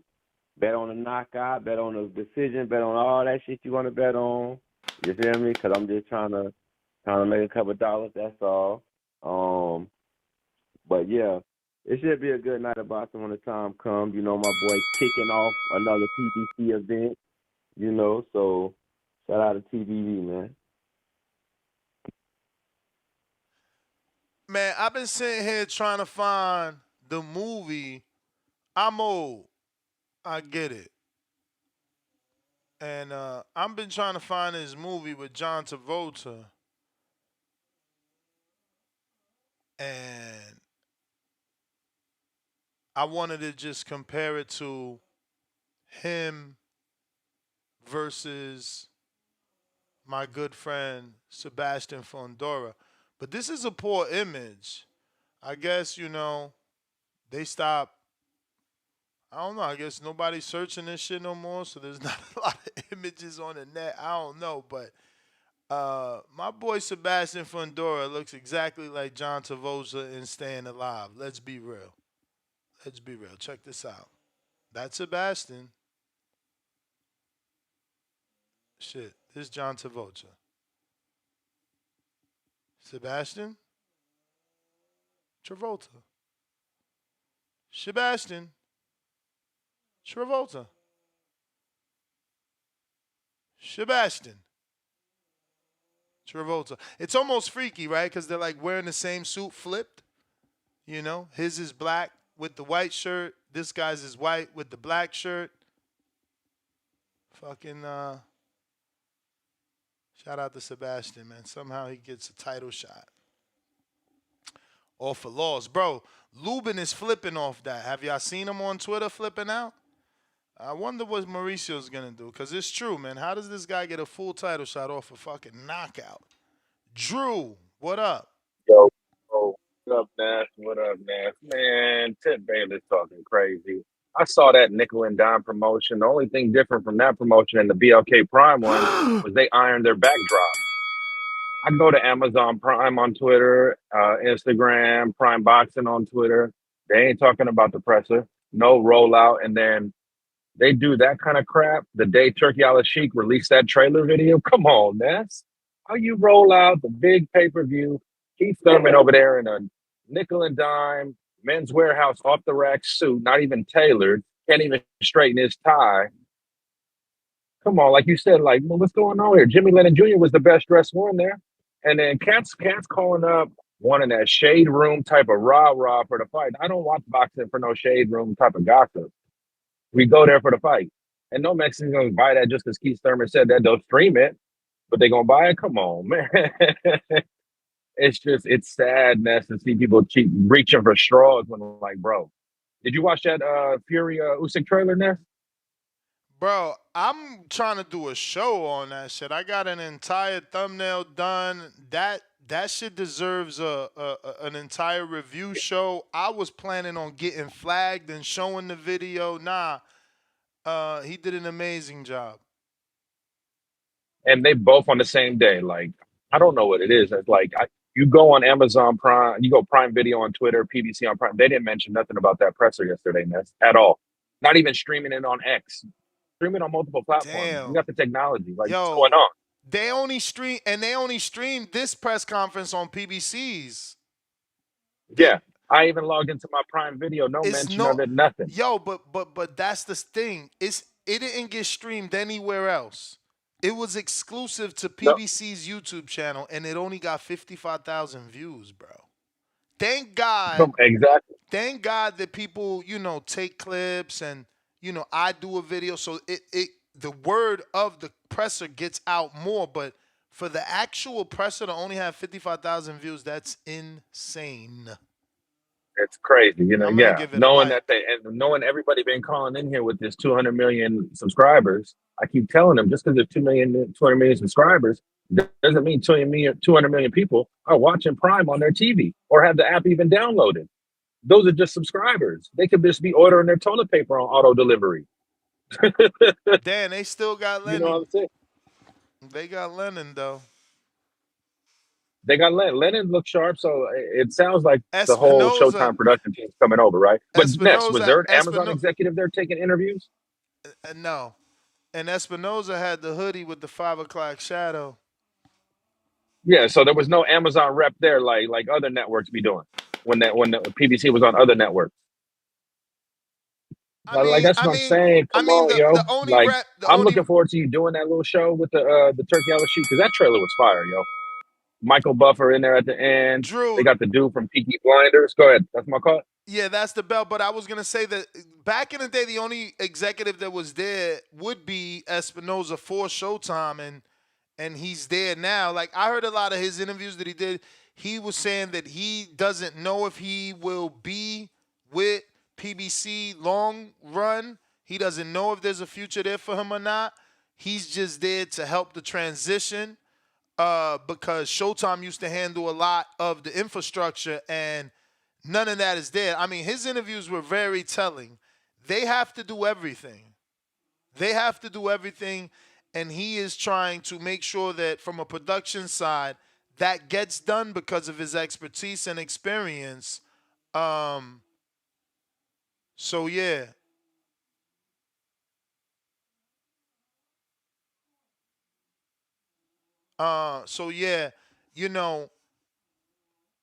It's gonna be interesting, man. Again, he used the word "there's no infrastructure," so it's gonna be interesting. They're building from the ground up, Even Rolly's interview was interesting. Let me play that because that's part of the presser. That was interesting. People don't believe me. Right? Look at this. Look at this clip.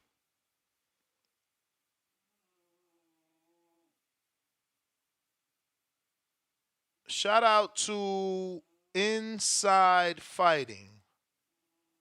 Al gave me a better offer. Better offer. Why didn't you take the fight? I'm going to tell you like this. No, Al gave me a better offer. Better offer. Way better offer. See, you got a better offer. So, right there, people like, oh, well, Canelo, he can ask for David. Way better offer. Right? I mean, because you tell me, what's better for Rolly, Isak or Ryan? But somehow, he was persuaded by a way better offer. Than what Golden Boy was offering? Way better. Okay. And like I said, And check this out. Watch what he says here. I'd rather build up Amazon Prime and become an... Let's go back a couple. He said build up. I thought they had 200 million house homes.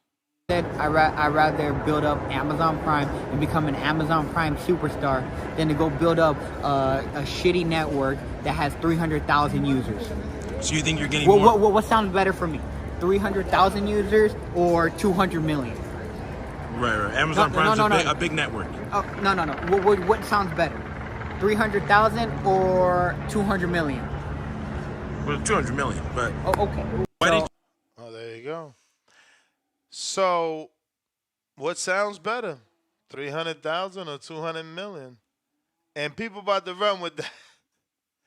They about to run with that, man. We got Baby Joker. What up? Hello, buenos dias. Can you hear me? Yes, sir. What's up, bro? Hey, that ProBox card was pretty good, bro. Yes, sir. I had a lot of fun watching Salim versus McCrumbie. Very interesting fight, especially when the lights went out. I was like, God damn, night vision boxing today.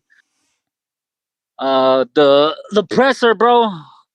Fucking Pee Wee Thurman, motherfucker, looking like Pee Wee Herman with that haircut and his fucking suit. Cringe, bro. What the fuck is wrong with his eyes too? They look sunk in. It looks like he ain't be sleeping in a minute. Bro, he They're all got kids now, bro. He got kids he got to tend to, man. Shit ain't the same. He looks bad, bro. He looks really bad. His what do you call him? Tim Mexican Tszyu? Mexican Tim Tszyu? Man, that shit ain't gonna sell, bro. He keeping that Mexican chorizo in his mouth, trying to get some buys. It's not gonna work. No one's tuning in. No Mexicans gonna tune in for this retirement card because it's literally what it is, bro. Thurman's gonna get fucked up, retired. Lada's gonna retire, and fucking Rolly's probably gonna retire too after this ass whooping they give him. I also want to say thank you, Al Heyman, for putting all the Mexican American and Mexicans on your first pay-per-view, The Zone. You know, I guess PBC is changing the narrative now. It's no longer a African American run business. We're putting all the Latinos up there. Canelo getting fed Charlo and Crawford. Now they gave fucking Isaac Cruz. They gave Rolly to Isaac Cruz. Title shot to Fondora. You know, it's cool being a Mexican. That's why Thurman's out there shouting it too. That's all I got, Ness. That's funny. Have a good one, bro. Isn't What was that? Fondora half something else? That's funny that you just He's half. you adapted Yeah, I him said today. Latinos. All the Latinos, all the Mexican Americans. He's what Cuban Mexican American? All right, so then why you shit on Rolly? Rolly's Cuban. Rolly's trash, bro. Fuck that motherfucker. He's horrible. My goodness. He's not very entertaining. Besides the shit talking, I mean, it's like simple but funny. Especially when they asked him about Isaac Cruz and he said he looks more like a pug. How fat his head is. That shit had me rolling, bro. So he's very good at shit talking, bro. So he's entertaining. Yeah, he is. He is entertaining. I think that should be the main event. Rolly and Cruz. What? You crazy. Yeah. At least it's for a belt, bro. Bro, what's the difference that Thurman is at least we've taken the inactivity. I'd rather take the inactivity off a win than activity off a loss. Bro, I don't know. I can't see a boxer with that hairstyle that Thurman has. Yeah, I know. I can't see him in the ring. He gotta throw on some Jay-Z and understand that he gotta drop to that Caesar, man. He wilding. Get that money making Caesar and let it go. Are you bringing him to the show again or not? You ain't getting no more interviews prior to the fight? I don't know, bro. You know how it is, man. Motherfuckers don't be liking what I say. Yeah. I gotta see if he gonna let man. me. Honestly, that's how it be. I'll be having to see if he gonna let me. Bro, listen, man. If I say the shit that happened yesterday, y'all wouldn't believe me anyway. Plus, it'll just put me back in the fucking hot seat. But believe me, bro, this game is sensitive. Calls.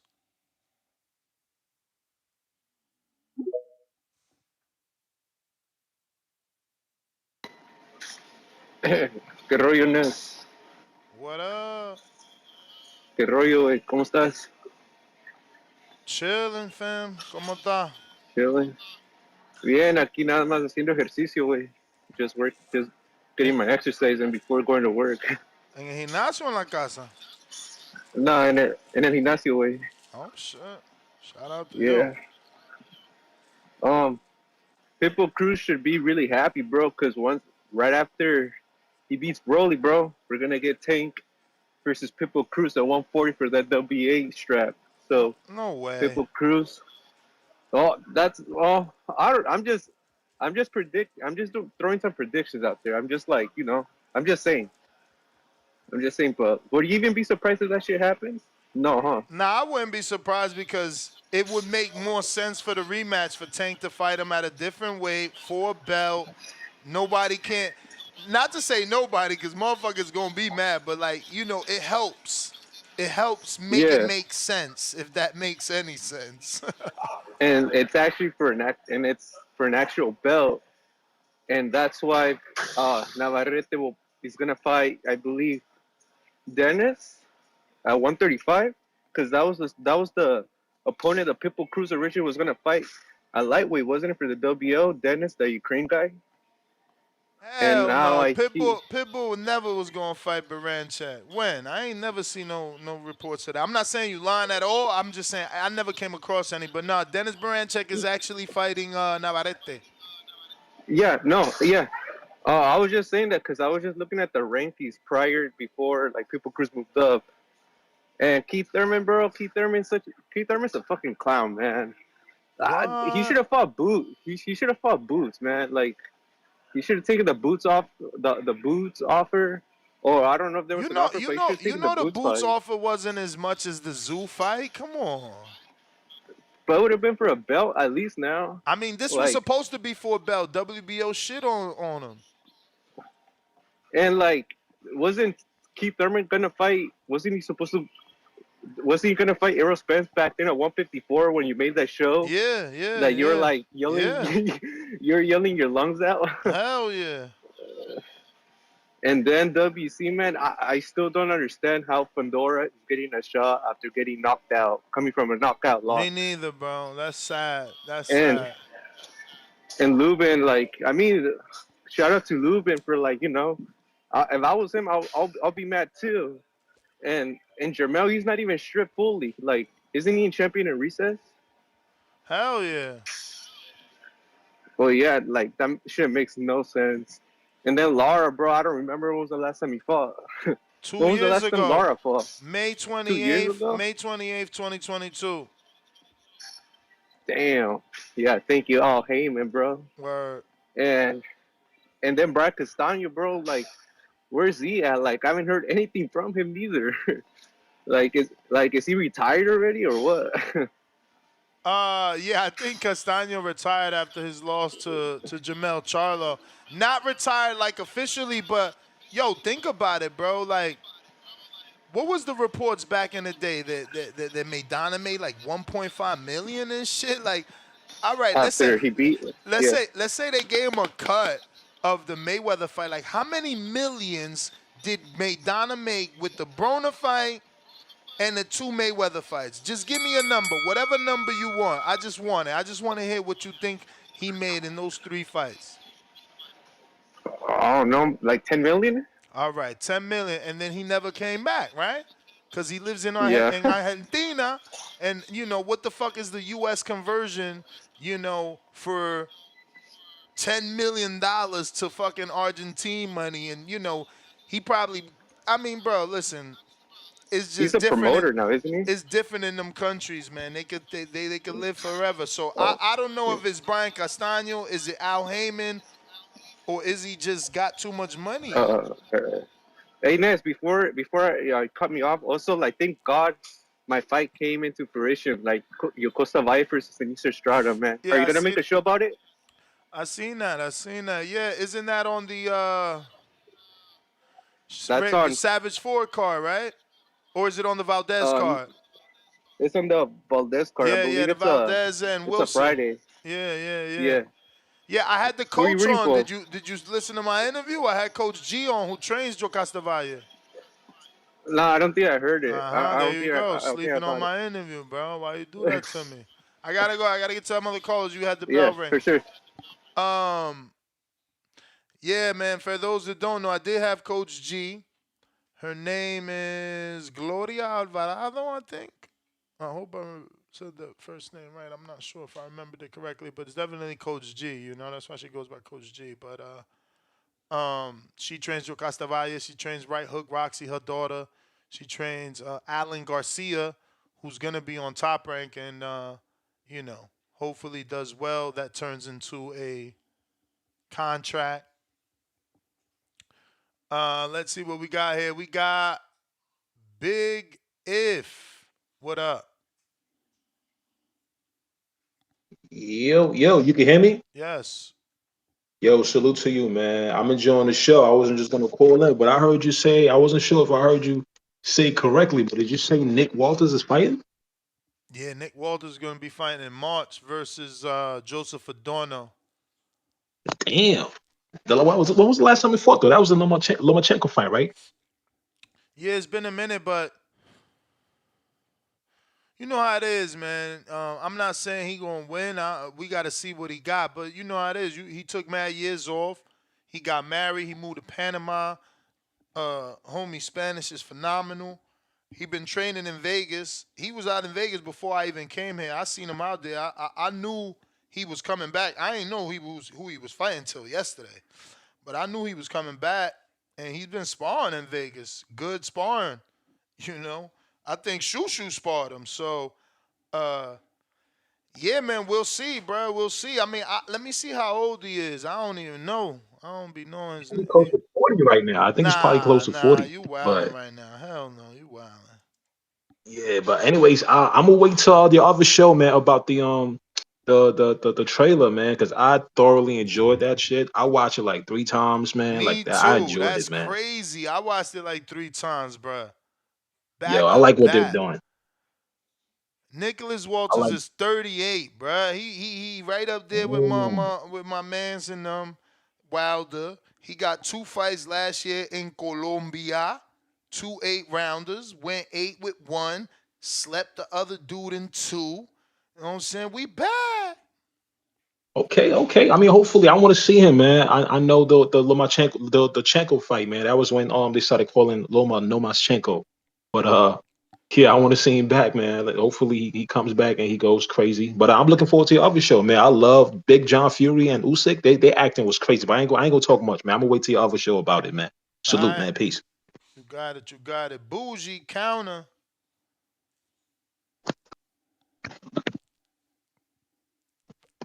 Yo, you get me? Mm-hmm. I'm handling business right now. Give me like 10 minutes. You got it. Malcolm, what up?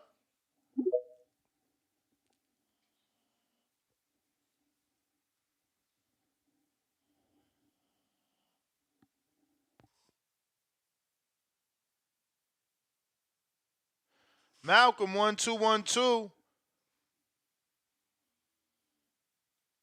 Okay. Jump out, jump back in, Malcolm. Hurry up. I'm trying to wait for you, fam. Fum. All right, we're going to Hawk, Maryland.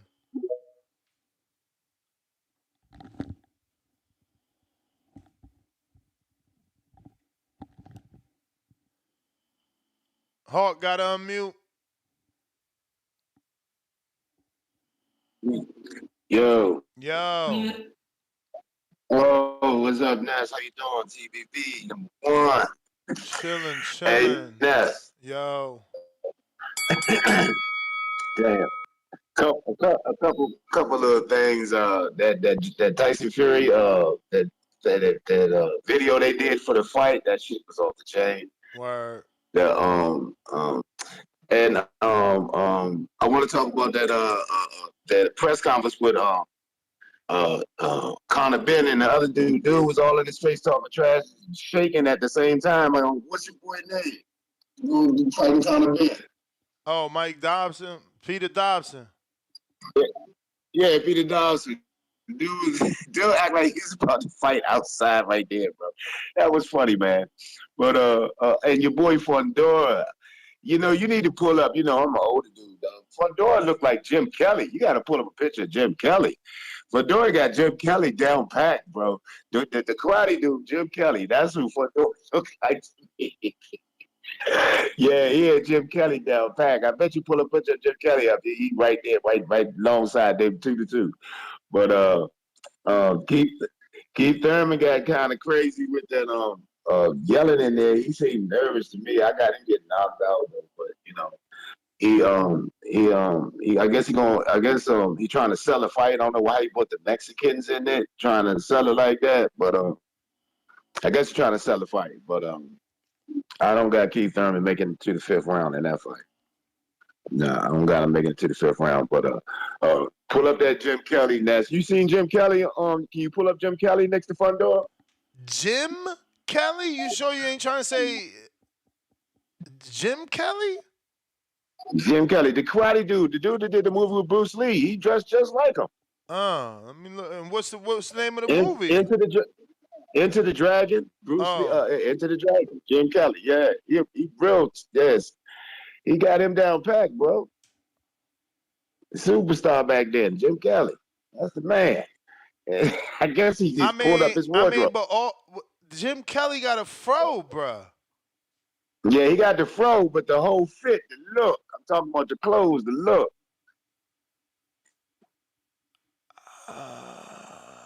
They got one picture of a suit here.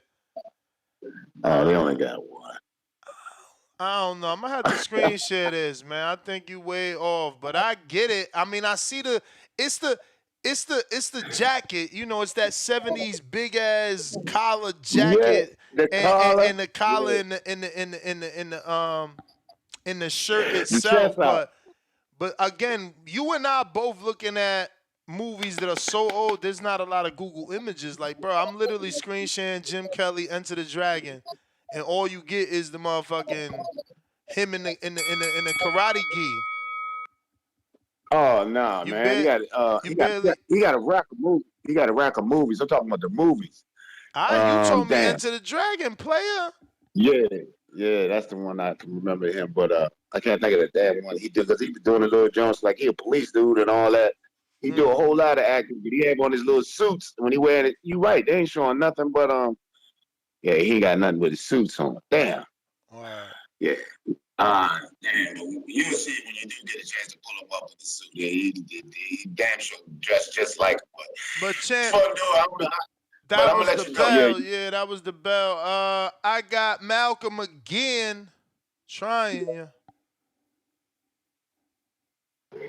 Yo, you hear me now? Yes. Yeah, man. Fuck Twitter Spaces, man. They be doing too much. Yo, shout out CBV. Everybody join Patreon. Like, subscribe, retweet, all that shit. Fucking Keith Thurman. I took the top off my Maybach. Ooh, my boy with the bald, like yo, he might as well just like fucking get a bald. That shit look crazy. Yo, he need to come home, man. That's what I said, Joe. Yeah, like when I seen that the fake ass fucking little promo video, because of the lighting, I didn't see no hair on the fucking back of his head, and I'm just like, yo, like he just chopped it off that quick. Yo, you wild. And then I peeped it. I'm like, oh, you wilding right now. Ain't nothing wrong with it. You know what I'm saying? It just look worse when you do that shit. But in terms of like some regular boxing shit, man. I liked it. I like his shit talk. I'm not too angry about what he said, you know, about Mexicans and flat-footed and all this shit that he's saying on the internet. It's getting a buzz, and the Mexican fan base is pretty big. So what's that gonna do? Niggas just gonna watch you lose now. You know what I'm saying? So I think it's a good move. I think it's good promotion. He knows how to talk his way in all of his little promos. I don't know the numbers of the pay-per-view. I feel like it's gonna flop. I hope not. But the press conference only did 55,000 views for free. Like I hope this shit pick up steam with the promotion. Yeah, that's terrible numbers, man. But we gonna see, man, because they still got a little bit of time. With Rolly, yo, he did a lot of interviews besides the presser. Like he was all over the place. The little clip that you showed earlier with his whole 300K. That whole shit, the 300 and what is it, 2.2 million, some shit like 200, that. 200 million versus 300,000.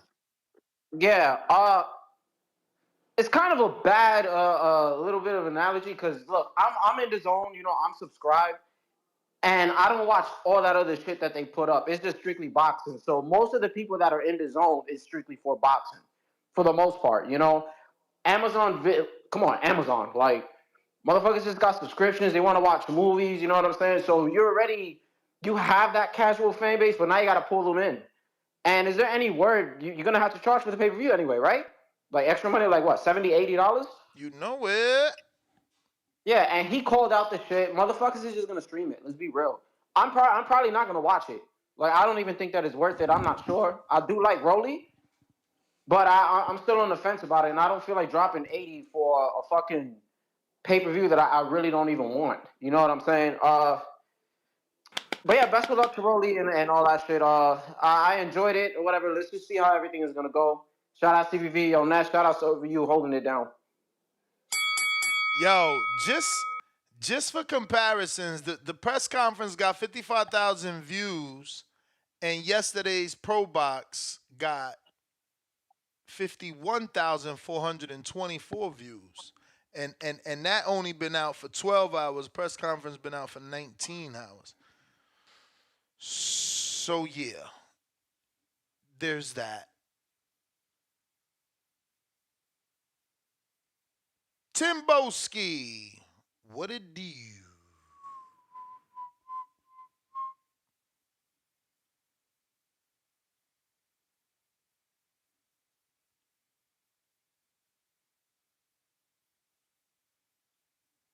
Yep.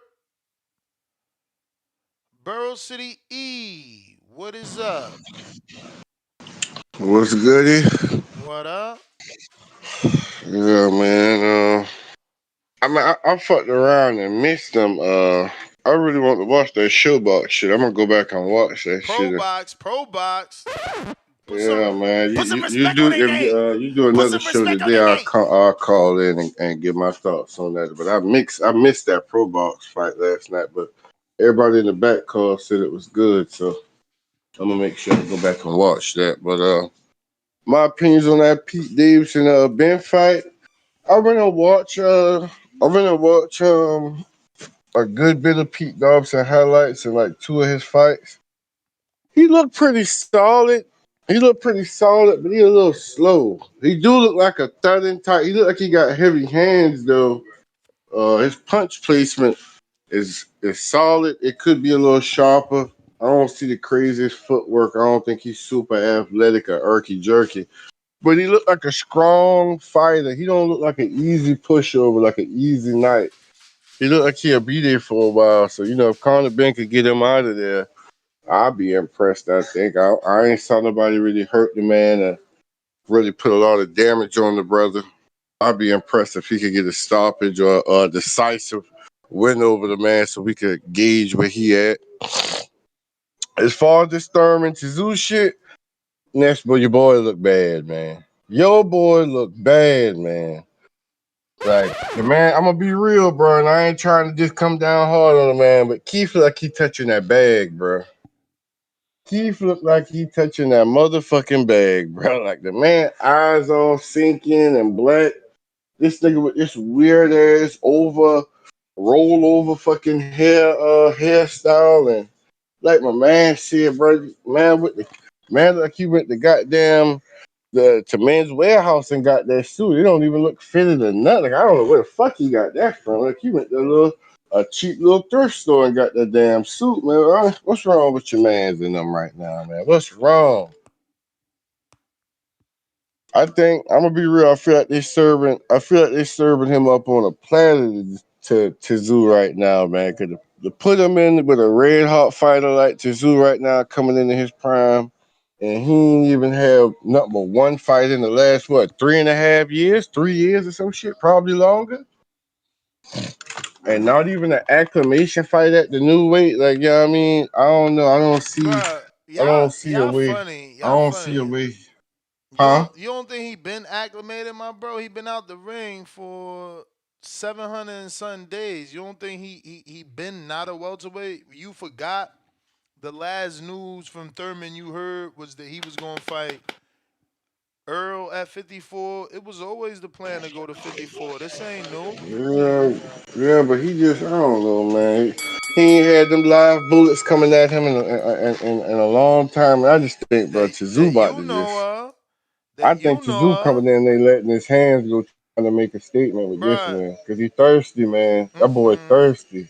For the, Listen, that was the bell for starters. Secondly, he was in the gym for the Earl fight. Then he was the pawn. So he had to stay ready. Because he could have got Corver or Earl. I just think Keith doesn't have to put on weight because he's been out the ring long enough where he has the weight. He's been in the gym long enough, but obviously we got to see where that timing and all that is at. But we got trees. Do I owe you a counter or something, my friend? My friend? Yeah, yeah. I sent you a counter to that to the next GTO shit. You got it, my friend. But basically, I just wanted to get on this motherfucker and say, shit, we got this a major weekend with fights lightweight. We got all type of shit going on. I hear that like I say, man, we got the man. I know Timboski when he get on, with his British ass, he gonna get on here and talking about that see, and all that good shit. But yeah, I like that. We got a lot of shit going on, man. We got the Peacock fights. We got the shit on the Zone. We got Bear. I know, Ness, you not fucking with it, but we got the Bare Knuckle. I'm into that type of shit. We got some UFC shit. This is the combat consultant's dream right now. You see me? We got a lot of shit going on this weekend. I'm into it. But I did want to get on here. I just wanted to say, when we was talking about getting fighters and shit, I'm gonna keep asking. I know that you hip to the OTX card and all this shit coming out, and they got 8 fights coming on and whatnot. I'm just wondering, we getting the O'Shea Jones on here, or maybe Albert Bill, one more again type shit. I'm interested in the O'Shea Jones. I'm curious about her with the journey that OTX and the trajectory they trying to put her on. You feel me? And I'm curious about that. The schedule that they got going too with these 8 and then that tournament shit. That shit got me way intrigued. I know you say 154 don't need a tournament, but I ain't opposed to no tournaments ever. Keep shit moving along in these weight classes with all these politics and all this good shit. You understand? But hey, and I just wanted to say, everybody getting on here talking about Thurman and his comb over and shit. You feel me? I'm about to kick him while he down too. Fuck it. My man on here looking like a fucking car salesman. That's what's wrong with your man, bro. I know Florida and shit. That's what they do. They sell cars and shit everywhere you look. It's a car lot. That's what Thurman into, bro. That shit crazy, man. Like my man Brandon said, he corny, he cheesy. He do remind me of Andrade. You feel me? He give me them type of vibes, man. I don't know how good that fight gonna do, Ness. I know that's your guy. I know you in Florida and shit you trying to put on. I don't see the numbers, bro. I just don't see the numbers. I don't see the numbers. I'm with them. The Rolly fight. Is it going to be a good fight? Because you worried about numbers like you in the PBC financials. I don't know. I mean, I ain't going to hold you. I really don't know. Is you an Amazon rep? Don't do that. Don't do that. Because I'm never get on here and talk about that's you. This is you always talking this number shit. I never give a fuck about numbers. I'm the combat consultant. Don't give a fuck about numbers. You out here talking about numbers. I mean, is it gonna be a good fight? I don't know. In all sincerity, I don't view. I ain't seen Thurman like you say. I ain't seen Thurman. I don't know what do they say. What do they say? What do they say? Knockout it's sell. An unknown. Do they say He's knockout sell? Unknown right now. Do they say knockout sell? Man, who the fuck you think they gonna get knocked out? If you calling them both knockout punchers, this one of them fights that I see them staring at each other. Then if they knock out quote unquote knockout punchers, they gonna be. I'm just saying, do knockout sell? Sure they sell. Who get knocked out? Thurman. So you telling me Thurman getting knocked out? Is what you saying? I mean, 'Cause that's that's the only way it that's could. that's what they trying to sell you. They trying to sell you Thurman moving up in weight to fight the young son of a legend that's been going through everybody, right? So from what I'm seeing, I'm seeing Thurman doing all the rah rah shit. Like he the knockout artist. Like he the guy coming out of retirement. Like he the wily veteran. You feel me? I get all what's trying that to, is like what all they that trying is to do. true. All that is true. I I get what don't they know trying about to no do. knockout artists, but I get they don't want to call anyone. That's this shit. One time. I mean, that's Shit, he hit you always one been time. his You name, through champ. for. I got to get to some other callers. I That's always mean, been his name. Sean, what up? New York. My brother, yo, blessings, bro. I appreciate you. I just got a quick question for you personally, bro. Since Pistol, I seen your interview with him for he had like that fight with Top Rank offered, and he took this and stuff. You think that because Conor's more active and he's like signed with the house with Eddie Hearn, and that they're catering towards like the UK audience, that there's like no chance for Pistol? Just because of his like style, like if it goes to the cards, like since Conor's more active, or do you think that he really has I a mean, chance, brother? honestly, bro, he ain't never been on this level, right? So he got to prove it to all of us that he can even beat Conor. Like Conor's the A side, Conor's the puncher. Conor was moving up. You know, Conor was brave enough to fight Eubank. You know, it didn't happen, but he signed up for that shit. You know what I'm saying?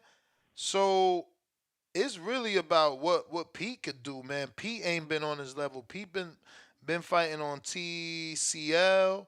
You know, Pete ain't really gotten the big TV fights or any big opportunities like that. Um, you know, this is his moment, bro. You know, and it's gonna have to be a Rocky moment.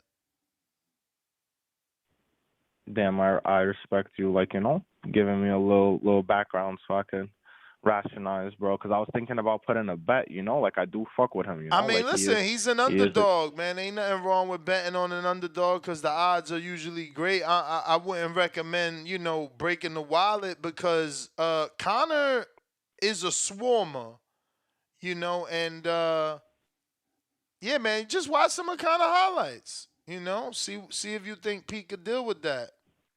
I mean, if he's seen as both good of as them he at the says, Orlando. bro, if he's as good as he says, he should be able to pop Connor right in the nose with a jab.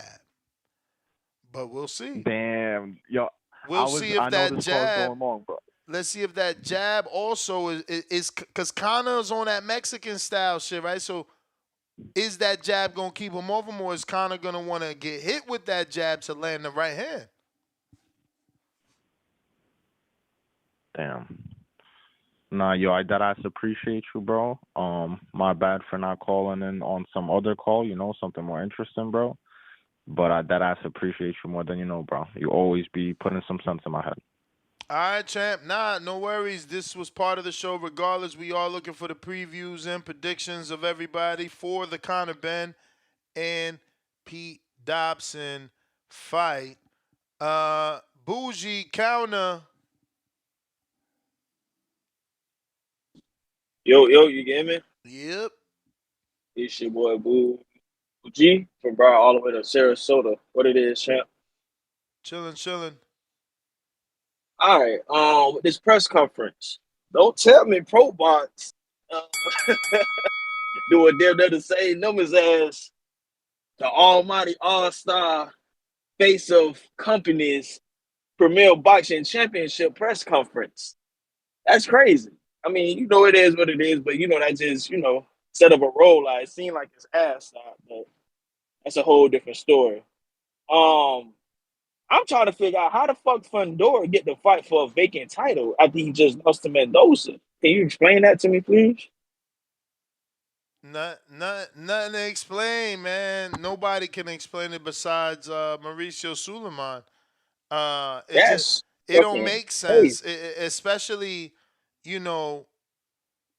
when Lubin just beat Ramos, and I get it. Fundora beat Lubin, but then he lost, so it don't make sense. It's just some bullshit.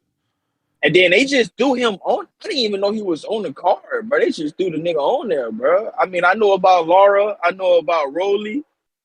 I didn't even know Sebastian was on there until I seen that shit. And I see he trying to switch up his look. Look, he trying to switch up his look now. You feel me? He trying to be a little bit more swaggy with the shit. You feel me? He ain't on that nerd shit no more. You get what I'm saying? So you trying to switch that shit up. Rolly was being Rolly at the press, trying to sell some shit, sounding stupid with the 1-2 word little comments or whatever. Pitbull, he trying to knock a nigga head off. Pitbull, real Pitbull. He ain't on that jokey shit, bro. The man trying to get in and out like a robbery, handle business.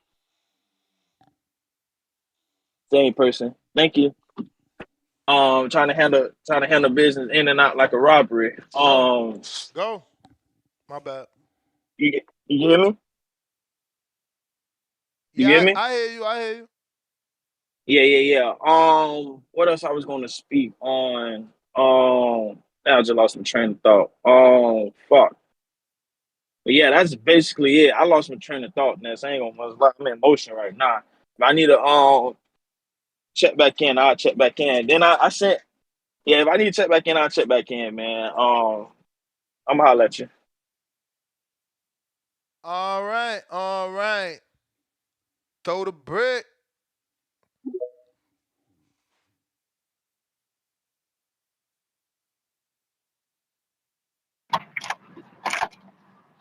Yo, Ness.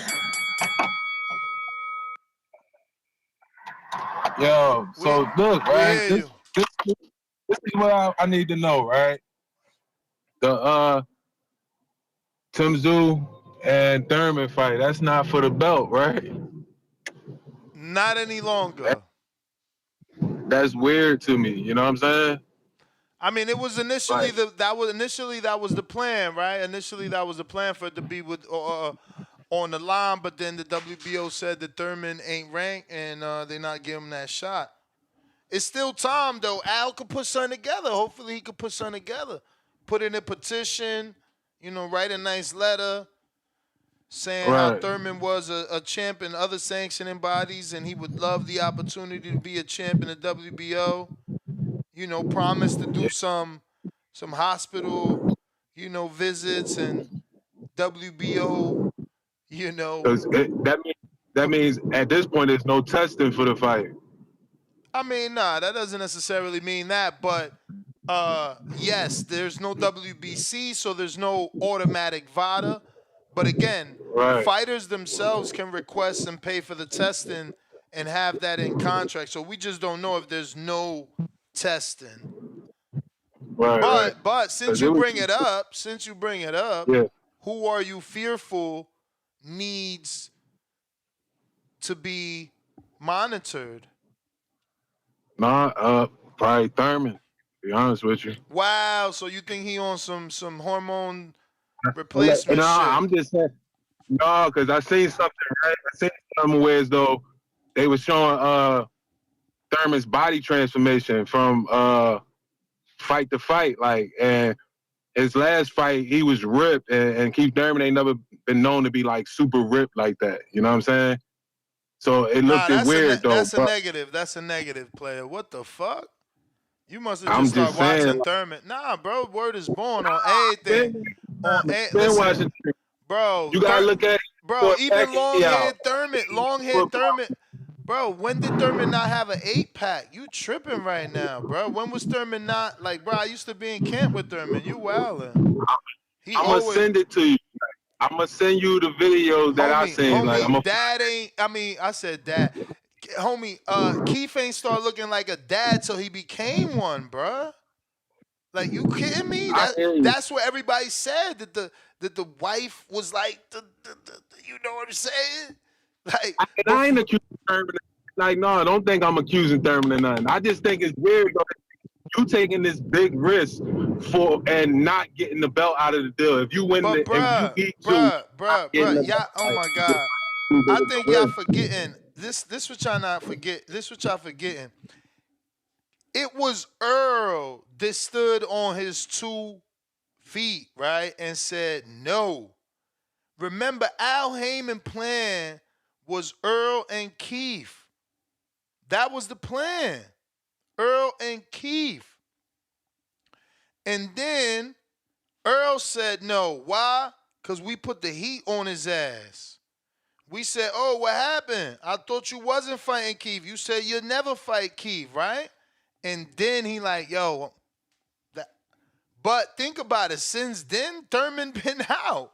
Like, Thurman already had it in his mind he was going to fight Earl Spence at at 54.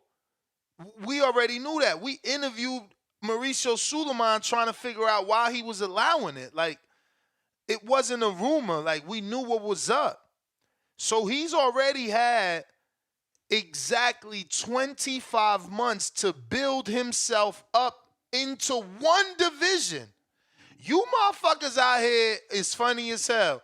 You know, I could turn around, end this shit, do a show on Crawford and Canelo, and he could move up 3 divisions because he's Superman. But Keith Thurman got 2 years and 1 month, or has had 2 years and 1 month to gain like 7 fucking pounds, and y'all out here acting like it can't be done. Like, it's not a big jump for a welterweight. And again, don't show that y'all casual fans like, unfortunately, like Michael Coppinger. Let's just be real. Like, he tweeted that Keith was, fighting at 52 in the amateurs when that shit don't matter. The bigger tweet is that Keith beat a former fucking champ at 54 as a motherfucking pro. So he's been here before. Been there, done that. We beat Carlos Quintana. Quintana's a common opponent. I always bring up Paul Williams, but I'm pretty sure he fought Cotto too. Like, you know what I'm saying? Ain't nobody got to talk about what Keith did at the amateurs when we all witnessed him beat a former champ at 54. C-Dub, what up?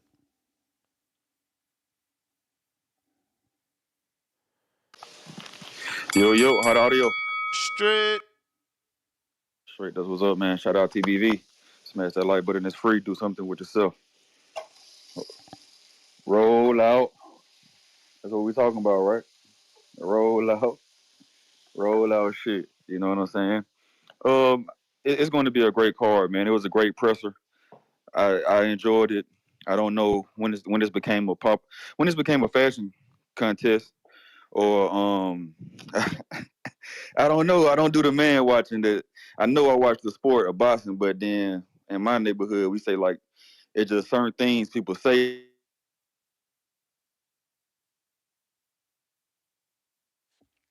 Yo. That was the boxing guys cut him because they know he was bullshitting.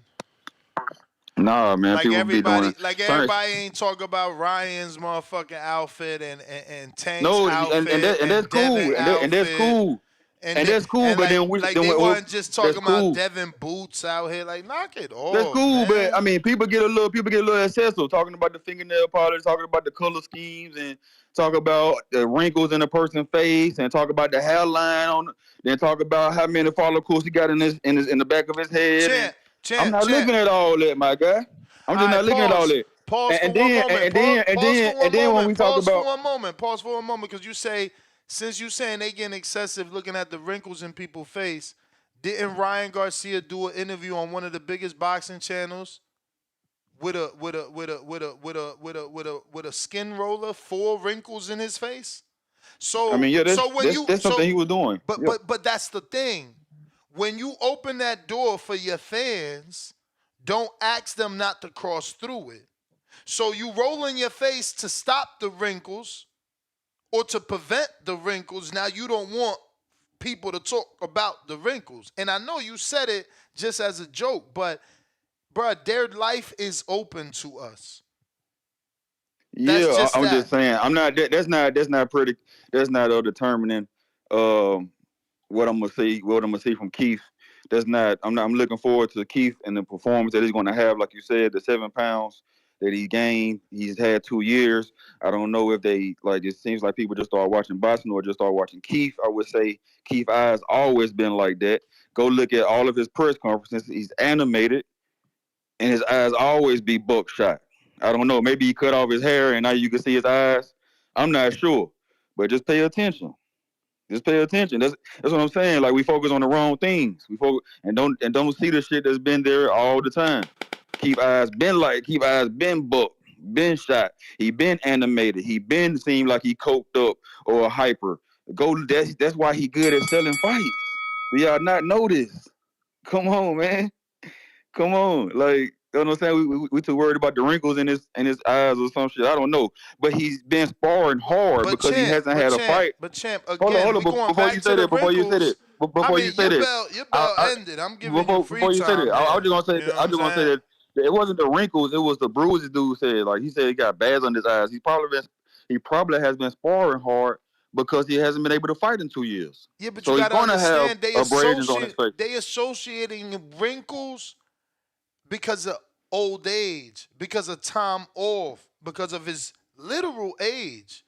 You know what I'm saying? Like you trying to defend it, but you don't get it. It's just a play. Like they think he's old. No, I got it.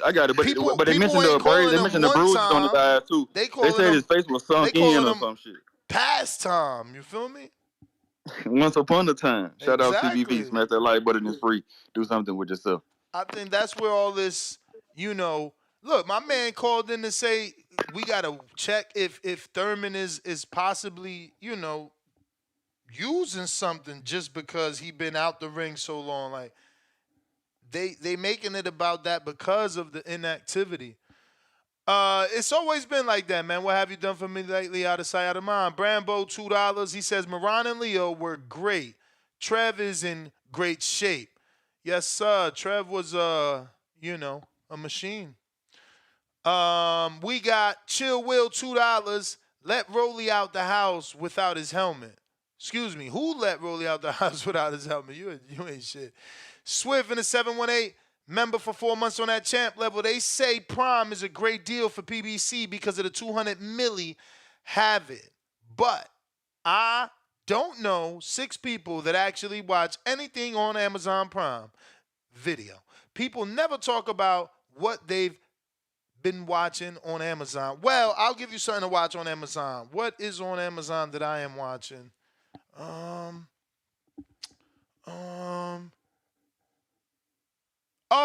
The Snoop Dogg movie. What the fuck? I'm shocked I ain't talk about this shit yet. That's Amazon only. That's Amazon only. That movie is hilarious. It's called Underdogs. Oh my God, bro. Bro, first of all, just like all movies, they got the parental advisory message in the beginning of the movie, right? But it's slightly different. You notice this slightly different after you start reading it because it's like, this movie contains a lot of profanity and it's like a little bit of a space and it's like, yo, let's be real. All these kids out here cursing more than a motherfucker. And it just goes into like a whole bunch of curse. I'm like, okay, that's different.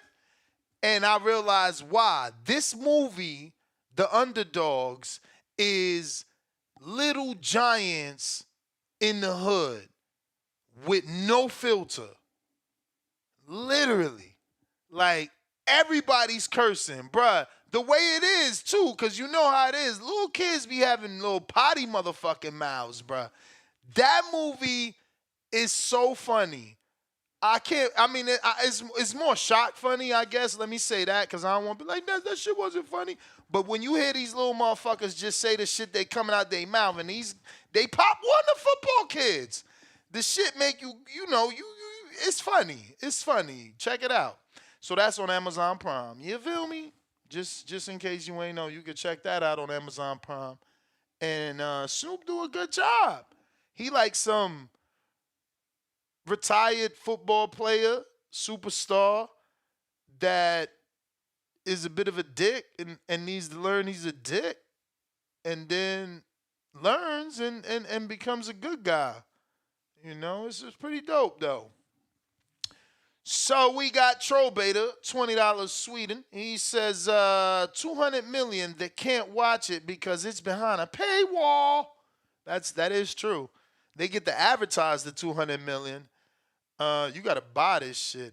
Leonard Sterling, 5-pounder. Rolly sounds like a brainwashed boxer.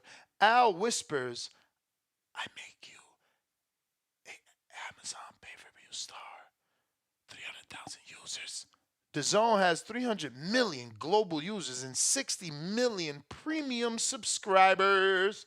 That's what I said. People were gonna run with the lies, bro. Like, man, it's whatever.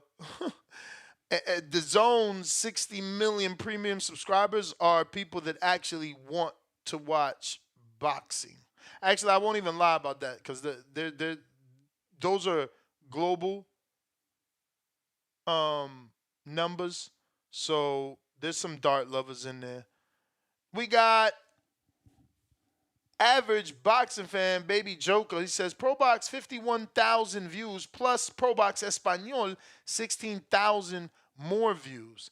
Yes, sir. Shout out to them. I can't wait for the day we see millions on those fucking shows, bro. They deserve it. Not that the fights are like, oh, million view worth, but like if they had a million views coming through every fight, I'm sure it would help him, get the right advertisement to increase budget. Jim Papa, $5. Tszyu said he was negotiating with Bud before the Thurman fight. What makes this fight bigger or better than Bud fight? Yeah, no, it's probably what I told you yesterday. I've been told Bud is getting another fight that we will be shocked about, but we will like. I don't know what the fuck that means, and dude refuses to give me more information. He don't even swag, So we'll see, man. Maybe they are giving Bud a fight before he fights Canelo, which would make sense. We would love that as boxing fans to see Bud get another one right before. I don't even know what makes sense, and I don't really want to guess because, they don't do what we think is logical, right? They have their own way of thinking, and rather not be frustrated. I'd rather just report on what it is they're going to give us rather than wish for something and then they don't give us that. We got LJ Wright, $5. Ness, I wouldn't be surprised if Keith Thurman beat Tszyu. Would you? Of course not. Of course not. I was more surprised he lost to Pacquiao. Hopefully that loss, get some hunger in them, man. And hopefully the lack of having to go down those to cut the weight to 47 gives him more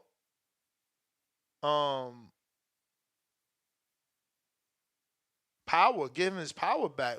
One time hasn't been one time in a long time, and maybe that's because he's been struggling for a long time to make weight. Similar to Devin Haney, perfect example, Devin Haney, right? Because people would probably, if I don't bring up Devin, they probably would automatically just say no to this theory that Thurman could get his power back at 54.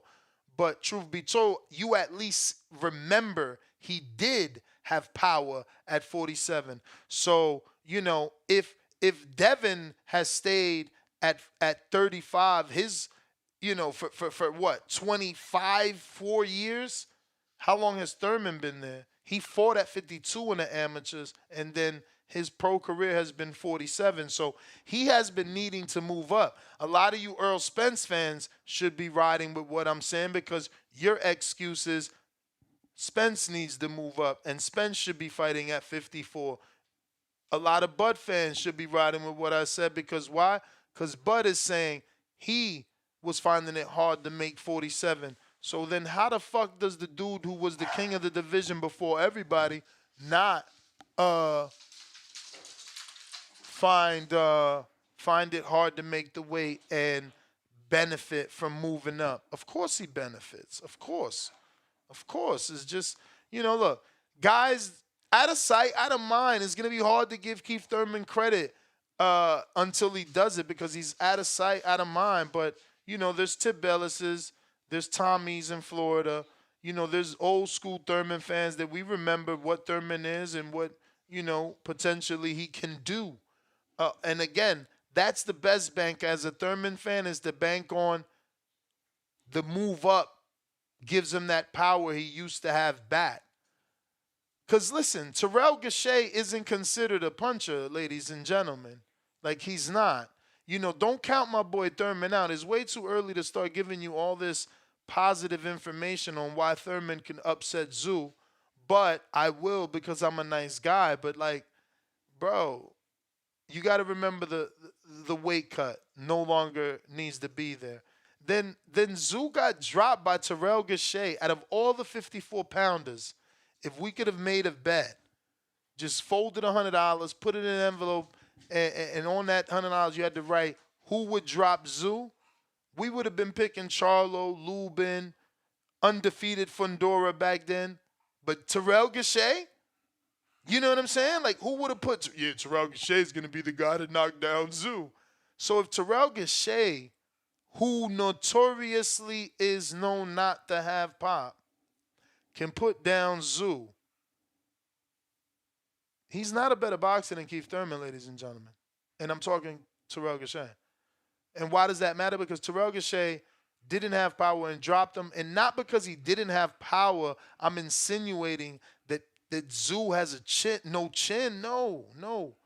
More about timing. Perfect shot. And who could time you better than Thurman? Now, obviously, that's me banking on an old Thurman coming back. But what we have is an old Thurman. So can he come back is more the question. Let's see who we got. Looks like Tip Bellis counterpunch.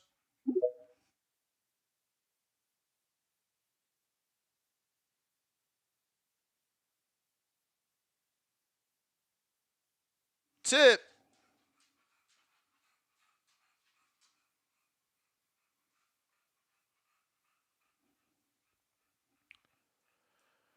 Tip. Jake Paul.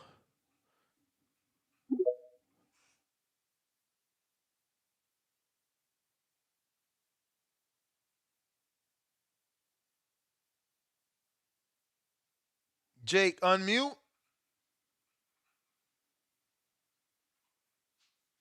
Jake, unmute. Jake, unmute. All right. The fuck? Tip Bellis, trying you again.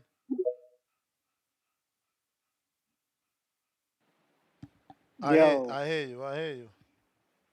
man, look, man, I'm convinced March 30th, we gonna have to turn this shit into Mosley Mayorga, man. I'm just convinced we got to turn this shit into Mosley Mayorga. Because it's just too disrespectful out here. So now we talking about the man suit. So I guess nowadays you can't wear suits.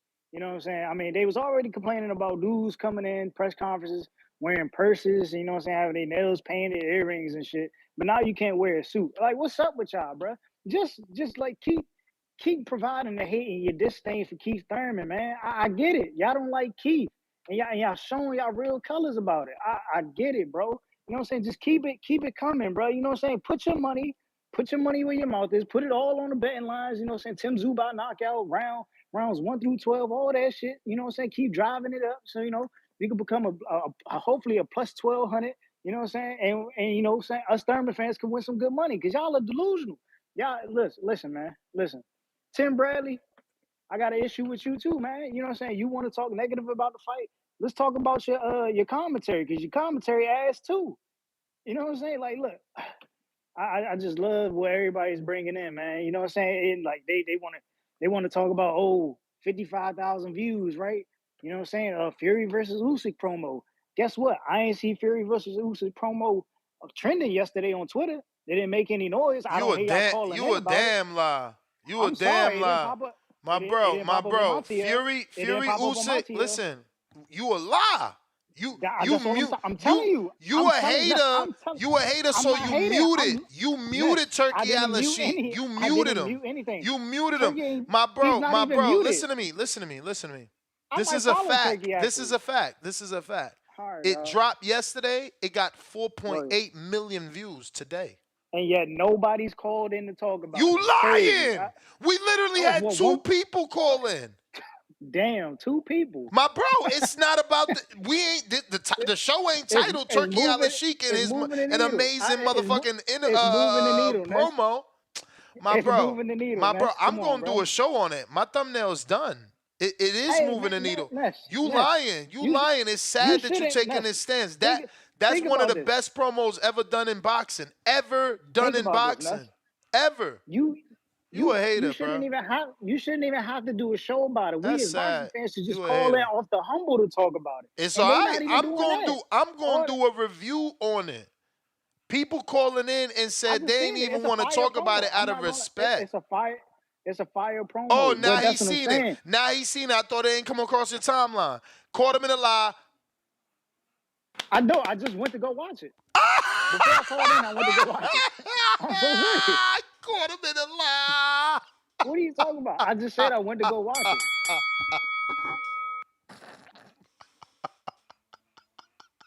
But like I was saying, man, these dudes calling in talking about keep taking PEDs and all types of shit, man. Listen, y'all are ridiculous, dog. Bruh, my man got hold on. caught. Let me get That's this off. crazy. Let me get this off. They want to talk about why Lubin not fighting for the belt. Yo, why isn't what's dude why isn't Conwell fighting for the that, belt? bro. Don't defend No, that. but I'm saying. So you gonna defend it a negative with a negative? A negative. Oh, why ain't Conwell fighting for it? Why isn't Charles Conwell fighting for the belt? Bro, that ain't the Obviously, question. That ain't the question. The question is why is fucking Sebastian Travolta because fighting for it? Fundora, obviously Conwell's promoter or whoever his manager is ain't decided to make a fight happen for the belt. Fundora is ranked number 3 in that sanctioning body. Lubin was just in talks with Tim Tszyu. I gotta go, like, man. why do y'all think he's fighting for the belt? Come on, bro. Let's be. Lubin said he was in talk with Tim Tszyu. Lubin said he was in talk with Tim. Actually, Lubin said he ain't even know, and he ain't turned down shit. Tszyu said he was in talks with Lubin and Crawford now. Man, come on. I don't even know. I don't even know what to believe these days anymore, bruv. For real.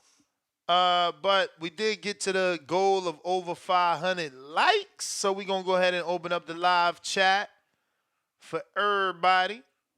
And we're going to keep these phone lines moving. Jake Paul, you want to unmute? Maybe you was at work. That's why you ain't unmute out of respect. Couldn't talk. What's good? You ready? Jake Paul. Yo. I'm home. Welcome What's home. going on, guys? Chilling. Yes. Man. So, what's the word today? Is it on Keith Thurman topic? Keith Thurman presser review plus your predictions for the Conor Benn fight this Saturday versus Peter Dobson. Damn, I don't even know who that is, but you know what? Conor Benn, I hope he wins. I want to see that boots clash so bad. Or Dev. I want to see one of those clashes. Dev Conor or Boots Conor. So I hope Conor wins. Go Conor, even though I don't like his attitude sometimes. But anyways, the press conference, man, that shit was nutty, boy. Keith Thurman and Mr. Rolly Romero trolls, ultimate trolls. I think Rolly is gonna lose, and I hope he loses because it will make the Pitbull and Tank rematch even that much bigger.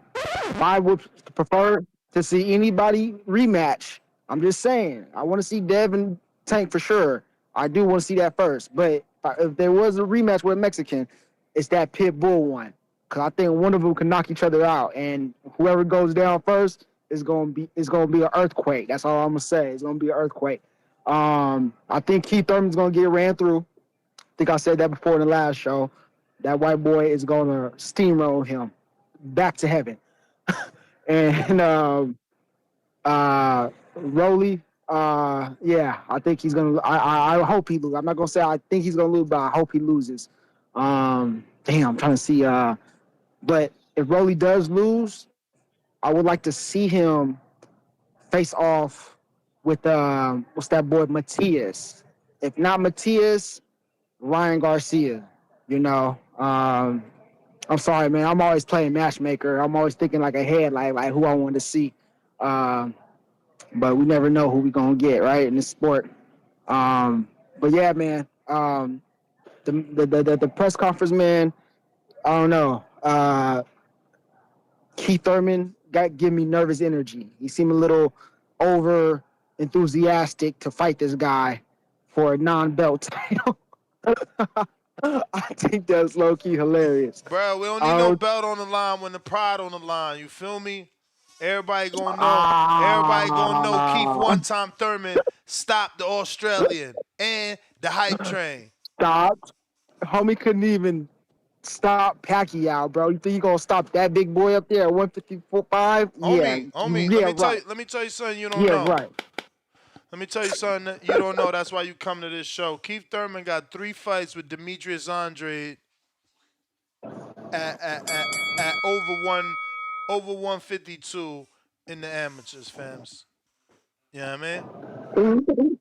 That was, come on, bro. You can't compare that to now Don't say today. that. Don't say that, because people run around here talking about Sean Porter beat Usyk in the amateurs. And I damn sure say Sean Porter knocked down Daniel Jacobs in the amateurs 6 times. I definitely tell you that, because that stat is real. Real. You feel me? Timboski. Yup. Yup. Yo. Ooh. Ooh. Ooh. Ooh. Roll out. Roll out.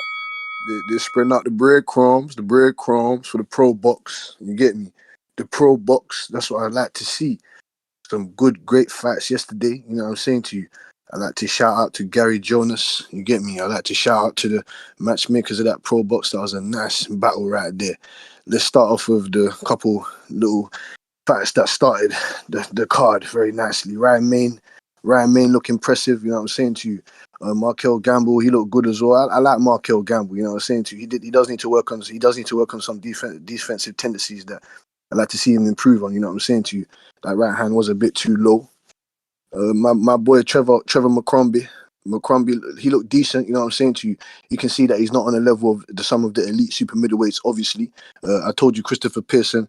He did look kind of crafty in there. You know what I'm saying to you? He did look older than I did expect him to look. You know what I'm saying to you? But it was still a good scrap. Trevor McCrombie, I didn't know that he popped dirty twice. I knew he popped dirty once.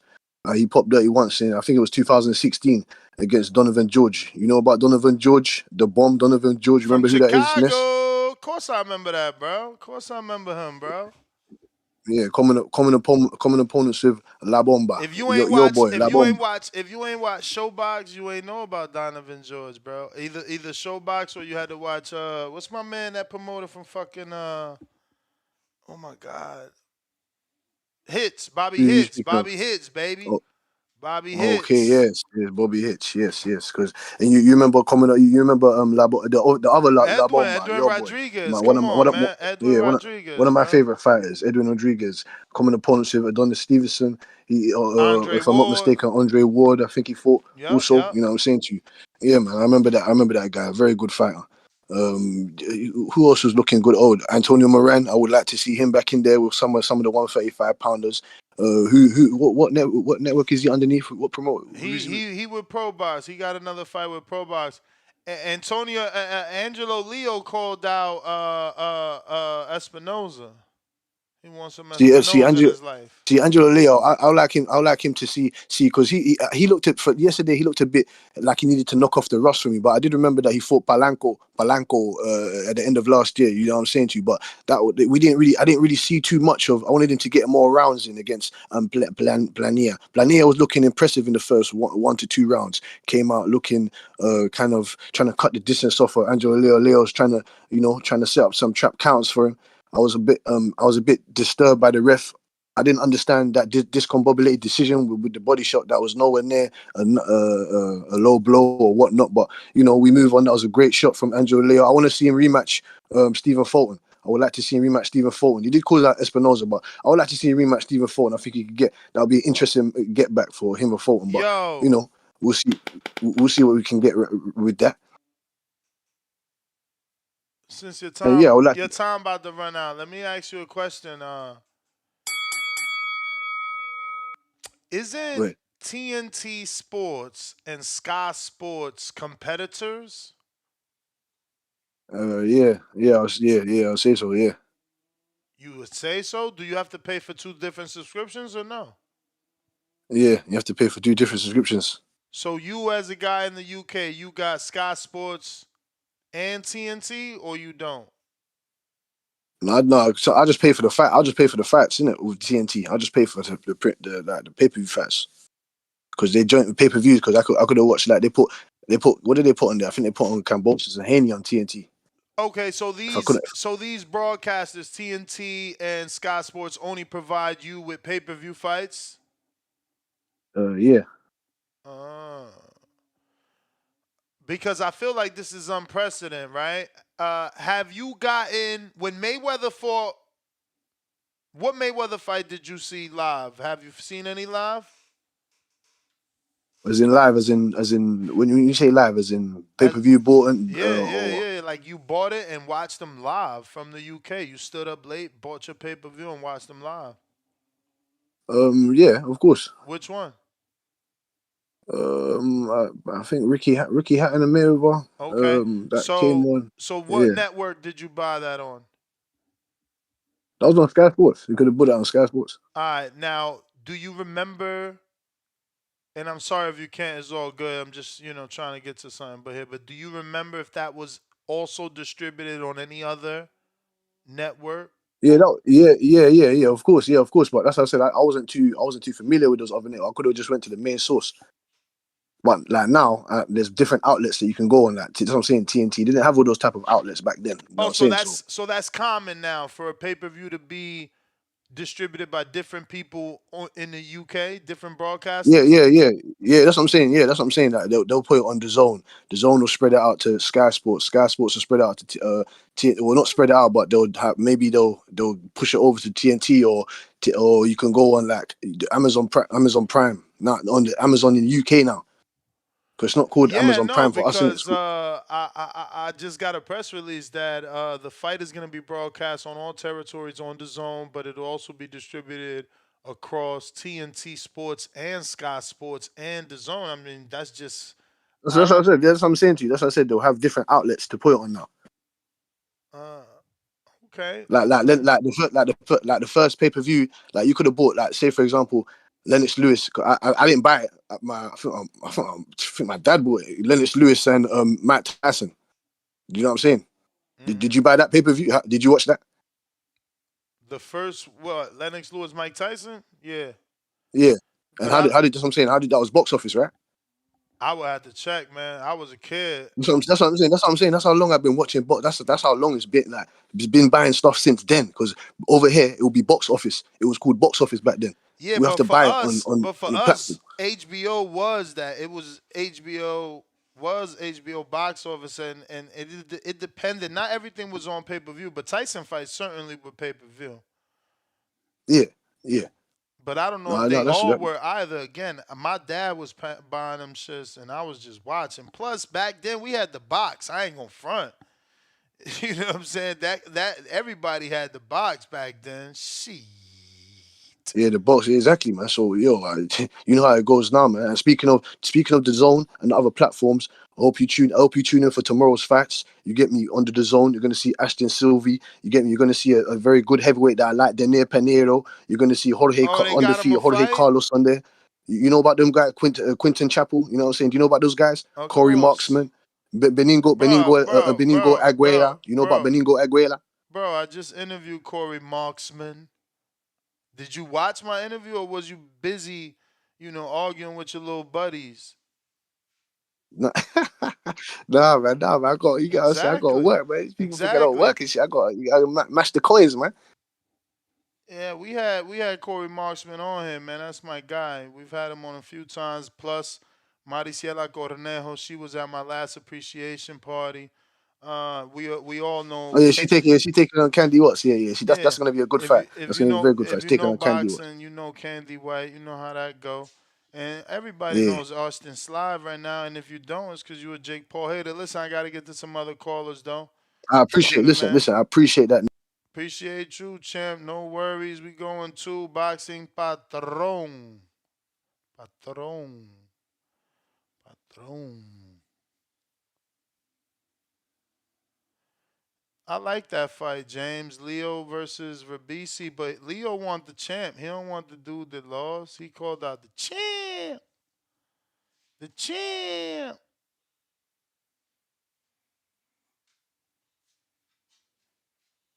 Okay, gonna keep it moving. My man ain't connect. We going to. Oh, we trying you again. So Boxing Ness, can you hear me? unlocked. Yes, sir. Okay, there we go. What's going on, Ness? How you doing? All good. Yeah, man, what's bad, bro, about Thurman, bro? This is what's bad with boxing, dude. With Thurman, I mean, with this situation with him, and it's not Thurman's problem; it's the fans, man. You know, Thurman loses, bro. Thurman was on top of the world when he lost to Pac. You know, right before that, you know, and he loses the Pac, man. And dude, people just the boxing the community just as misses you as soon as you lose. I heard dude earlier calling. He's like, "Oh well, you know, he didn't knock out Pacquiao. So what? Like, fuck, like, dude, like that's Pacquiao, man. What the hell has that got to do with Zoo? You know, I'm like, it's just weird when they bring that shit up right there, man. You know, well, he can do this. I'm like, dude, Thurman's a good fighter, man. I like Thurman. I've always been a Thurman fan. You know what I mean? He did shit before anybody else. You know, at the 147. You know, and he did his thing, man. You know what I'm saying? For a while there. You know what I mean? He loses, and then in comes Spence and does exactly what he already did, and fucking they gave him more credit than he got. You know, and that shit always pissed me off there, man. You know what I mean? But you know what I mean? I wish he would have had another fight at 154 just to get there. You know what I mean? See how he looked. You know, get his body a little more used. I don't like the layoff. You know what I mean? But and then you know you're going against that big dude like that, man. But you know, the whole card is good. It's gonna be fun to watch. You know, I think they're all gonna be good fights. Shit, I'm gonna pay for it. You know what I mean? I'm hoping it does good because I think you know it'd be good for boxing, man. And I think if Thurman wins, it's good for boxing. You know what I mean? It's better for boxing. So I hope he pulls it out, man. But I mean, it's good. It's an uphill battle. I wish he would have had a fight before. You know, but yeah, that's my call, Ness. Appreciate it. All right, all right. James. Yo, Ness, you hear me? Yes, sir. You hear me, Ness? Yes, sir. All right. Hold on one second. Yeah, Ness. Yeah, I'm just gonna keep it quick, man. The card last night and everything that we watched, man. Angelo Leo, man. I really think he should have been calling out Robisa Ramirez, man. I think he's building himself back up and everything. And for you to build yourself back up, man, you got to be able to take that chance, man. You show that you're willing to take that chance with signing the pro box and everything, and do well on the bigger stage for Top Rank because Top Rank ain't cut Robisi yet. So I think that'll be a fight. I think that's actually a 50-50 fight, and probably a lot of our eyes. And we'll see if Angelo Leo can actually prove to us that he deserves to be on that big stage again and get a Espinosa fight. Um, Other than that, man, opponents for Bud. If we're gonna get some entertaining fights for Bud, man, I really do hope we can get maybe like in between time a Lubin and Bud fight, or even a Boo Boo and Bud fight. Just two fights actually for him working up that weight for Canelo and everything. In the meantime, that the audience will actually be attracted to actually watch. Other than that, let's Custio Clayton returns tomorrow and everything like that. So let's see how his bounce back is going to be if he can actually get back to that stage, actually being a relevant welterweight again. Adorno, I got Adorno over Nicholas Walters. I appreciate that announcement and everything. Adorno's going to show us that he's going to show us that still got some skills and everything. Nicholas Walters should have probably stayed retired or whatnot, or has Nicholas Walters fought in the meantime on some smaller cards? I'm not for sure, Ness. Yeah, he got two But fights in 2023 in Colombia. Two 8 rounders. Columbia, come on, man. Yeah. It is what it is, man. It is what it is. I Yeah. mean, he's doing the Adorno for right the thing though. He started the Columbia route. He's going pro by. It's not like he's jumping, to a championship pay-per-view fight. Like, if he could beat Adorno, he shows us he still if got something. get the fuck out of here. If he can beat Adorno, he's not beating Adorno. Okay, come on, man. even You better. not you So won't if even he beats you him, won't you even his new advertise that biggest to your betting fan. community. Yeah, right. Fuck out of here, man. He's not. Look, man, I'm standing with Adorno, man. People know how I rock with Adorno and shit, man. You know, with his tough fights with Ortiz and shit, which arguably could have gone to him, gone to Adorno, which Ortiz is going to get stopped by Tszyu. And damn, there was one more thing I was thinking about. You know what, man? I'll come back later if I hear something, man. Ness, man, shout out to you, shout out to the community, man. What do you think about those two fights for Bud? If so, man, you think that could be a possible move right there? Because I mean, Boo Boo did say, man, if Bud does fuck around and think he can goddamn move Nah, over the line, man. Nah, we might just see him. honestly, I hate you put me in this position, but like, nah, Boo Boo didn't even do it with David. So it's With like, Demond, don't do or that. Demond really, he ain't really show us he like that with Demond at that weight. No. I'm saying he ain't produce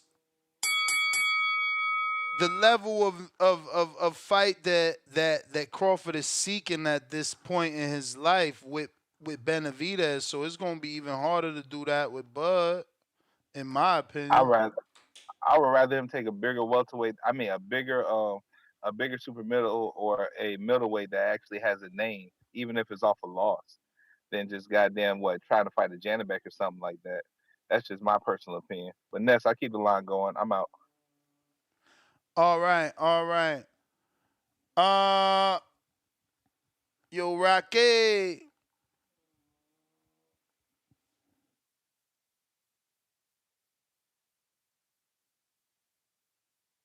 Rocky, Rocky. Let me get to these super chats then.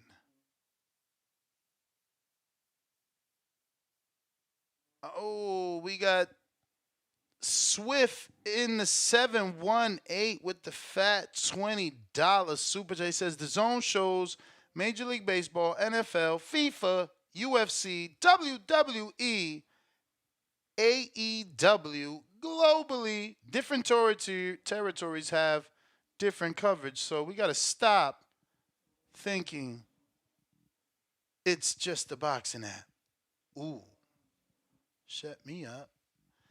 Leonard, 2 pounder. Ness, it's usually that 3 got UK rights. Usually 1. Exactly. It's unusual that 3 got UK rights. It's usually 1. That's what I'm saying. I thought that was unprecedented myself to see Usyk Fury being distributed by not only TNT but also Sky Sports, but then even their newest competitor who stole Matchroom from them, DAZN. I thought that was big. I'm glad you super chatted that because that I knew that was big. That's like asking HBO, Showtime, and ESPN to distribute a pay-per-view for someone. That would be amazing. That's like Amazon Prime. Now they're in the PBC business and they turn around and say, "Hey, DAZN, hey ESPN, I got a pay-per-view deal with these guys. You want to distribute too?" Like that would be crazy, crazy, crazy. Okay. Uh, what do we got? Bougie, you still got one counter. FYI. And we got Jonathan Sims sending $10 because he the man. He said that was for yesterday. Appreciate you, champ. Uh, looks like we got Brandon. What is up?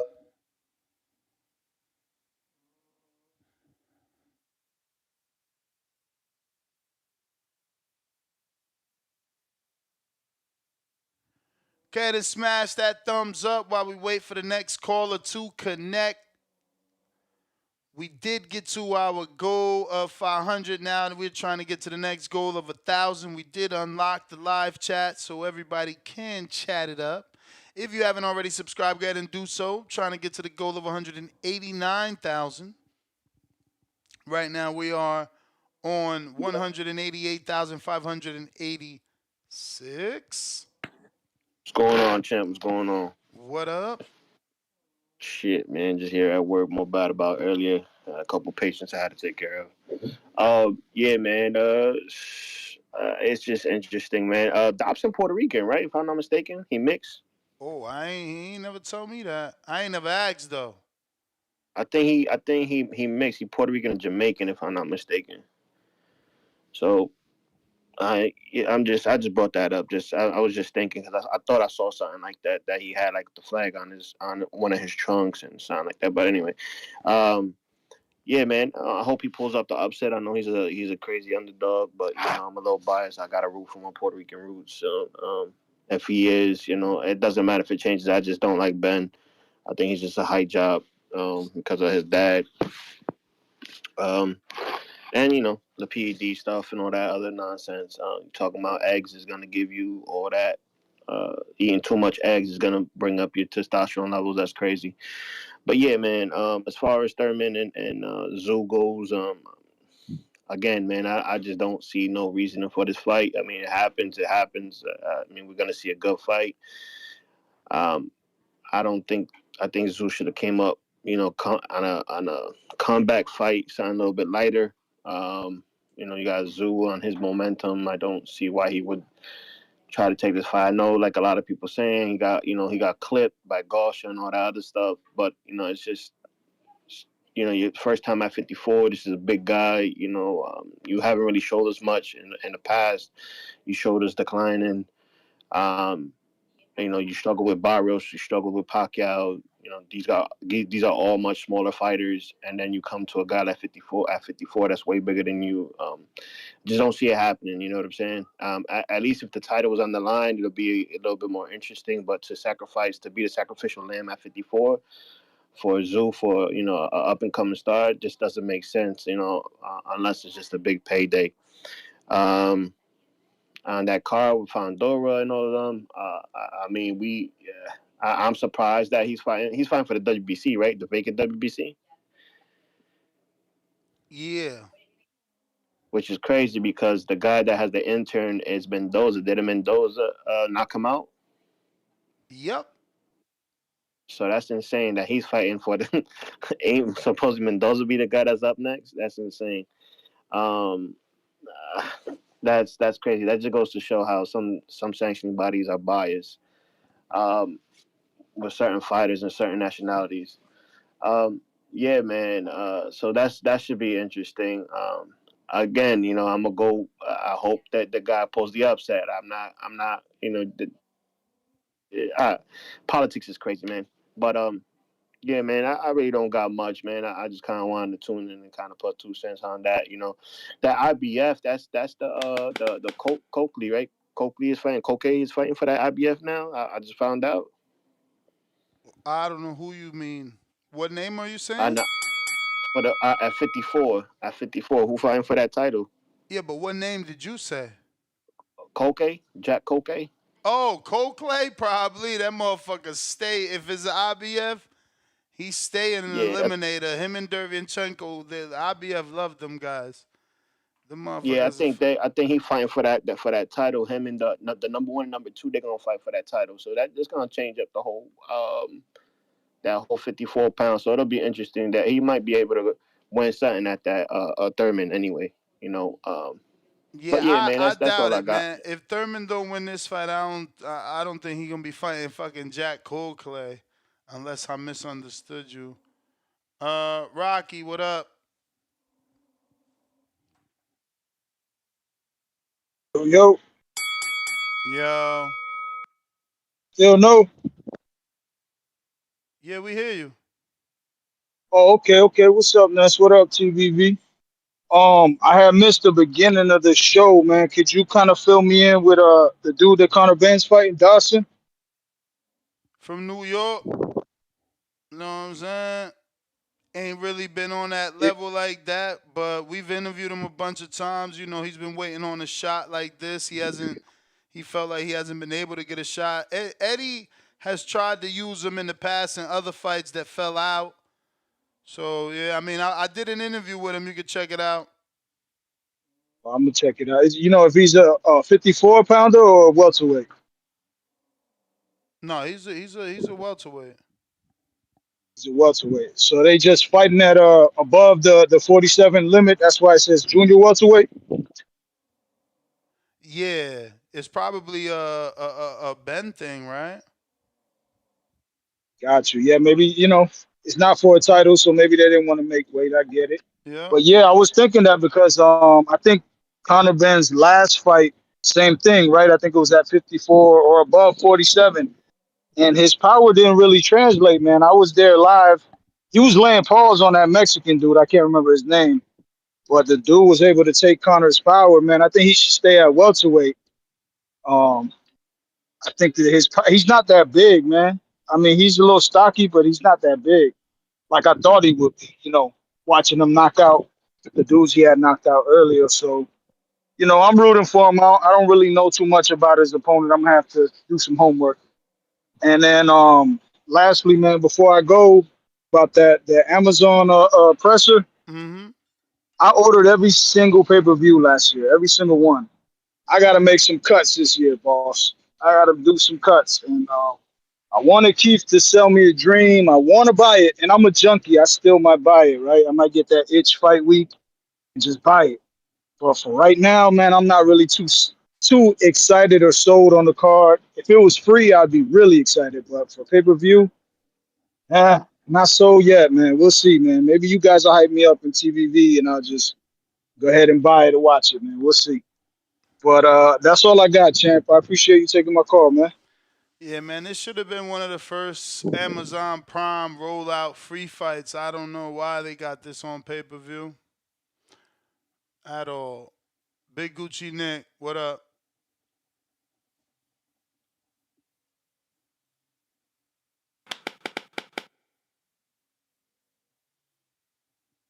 What up, man? Shout out TBV, man. Everybody smash that like and subscribe. Um, good show. Man, Keith versus Tim Tszyu, that's a great fight, man. I don't know if it's worth the pay-per-view what it's asking. You're saying that they're asking 75. What do you mean? The price is gonna be either 65 or 69 according to Dan Rayfield. Oh, all right, man. I feel like this is more of a 49.99 type of deal, man. Keith Thurman was the B side in that pay-per-view against Pacquiao, man, and Tszyu never been on a pay-per-view, but he do have that big Aussie support, man. His country really support him, but still, I don't think I'd be surprised if this fight does 150K, man.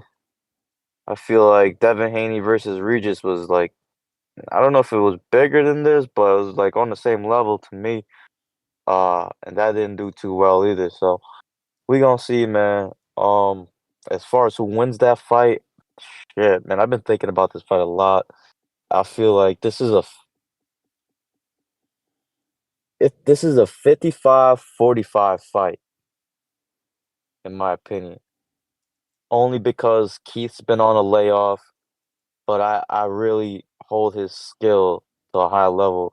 I really rank his skills, man. And Tim Tszyu, he's got that power, perfect punch placement. Man, he's just a big dude at that weight. So not like tall, but he fills out like Canelo kind of in that weight. Um, but yo, Ness, so that Canelo versus Bud, that's confirmed. Yeah. And No, and not confirmed, but ESPN Chava is the one reporting, amongst others, that is what Canelo has his sights set on Jamal than uh, Bud. oh, Jamal Denbot, okay, gotcha, man. Yeah, and I heard you was talking about something about Bud having a in between fight before that, man. Honestly, I don't think that's a good idea, man. If he's got until September, that's a lot of weight to be gaining, man. I would be working on gaining that muscle weight because you're going from 147 to 168. I feel like he should be taking advantage of that time span, September, if that's the date they're looking at, to try to gain that weight and fill out properly, man. Because if he's gonna fight somebody else, what is it gonna be at 147 or 154? You know what I mean? Unless it's a 168 fight, like like not a highly ranked 168 pounder just to get a feel for that division. That would be a super smart move, in my opinion, if he went that route. But other than that, man, I don't think it's a good idea to defend those belts at 147 or even go to 154, man. He should try to fill out that weight for 168 because that's a big jump, really big jump, man. But yeah, that's my call, man. As far as Ben versus Dobbs, Ben by knockout, man. Never heard of this dude Dobbs, so I'm gonna definitely tune in for this pay-per-view though for sure. But that's my call, and that's All right. So funny how we do things. He said, never heard of this dude getting knocked out. Uh, and no, what up? And no, give me a sec. Actually, we got Tim Boski with the counter. You there anyway? Yo, yo, yo, yo. Nah, Tim Boski counter.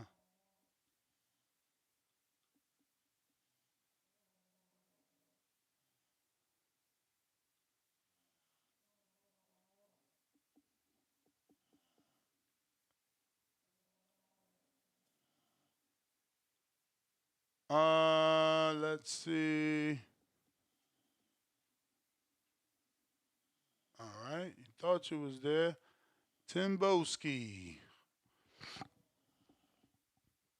Yo.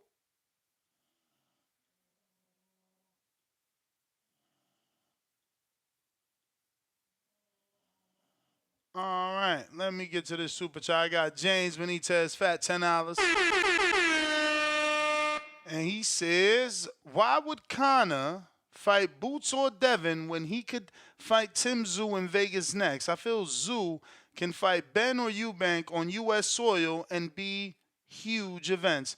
I mean, if Tszyu wins, yeah, him and Conor would be a big fight because it's two sons of legends, but we got to see if there's options on him with PBC. You know, you just fought one of their big names. Are they going to let you cross the street? We got heavy bag Tim Boski.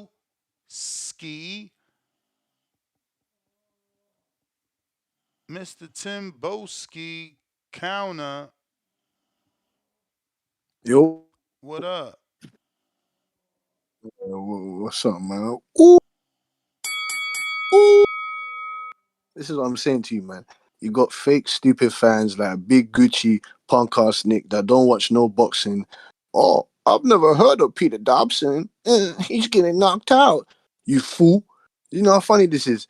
I remember watching Peter Dobson when he beat up Emmanuel Medina on the Keith Thurman and Manny Pacquiao undercard. You remember that, Ness? My bad. What happened, brother? Yo. Where did you where did you hear me from? You said Manny Pacquiao.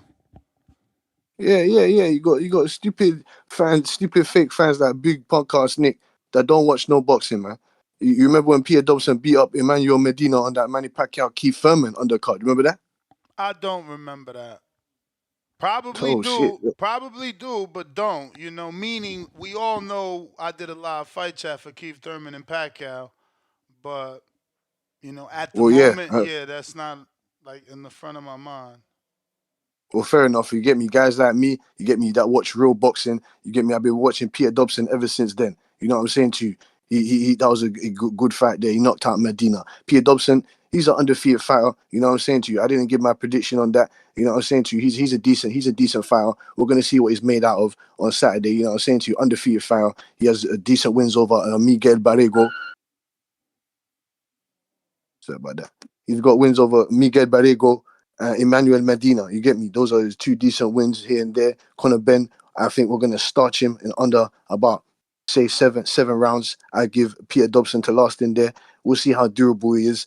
Conor Benn, exciting, fan-friendly, exciting style, power in both hands, electrifying movement, electrifying lateral movement. You get me? Great hooks to the upper body, to the solar plexus, to the headpiece. You're going to see the explosive footwork of Conor Benn. You know what I'm saying? We've been in the gym working. And when I say we, I'm saying to you that the international fighters, the UK fighters, you get me, Australian, Ukrainian, we don't care. I'm here to rep all the international fighters. We've got great upcoming bout as well.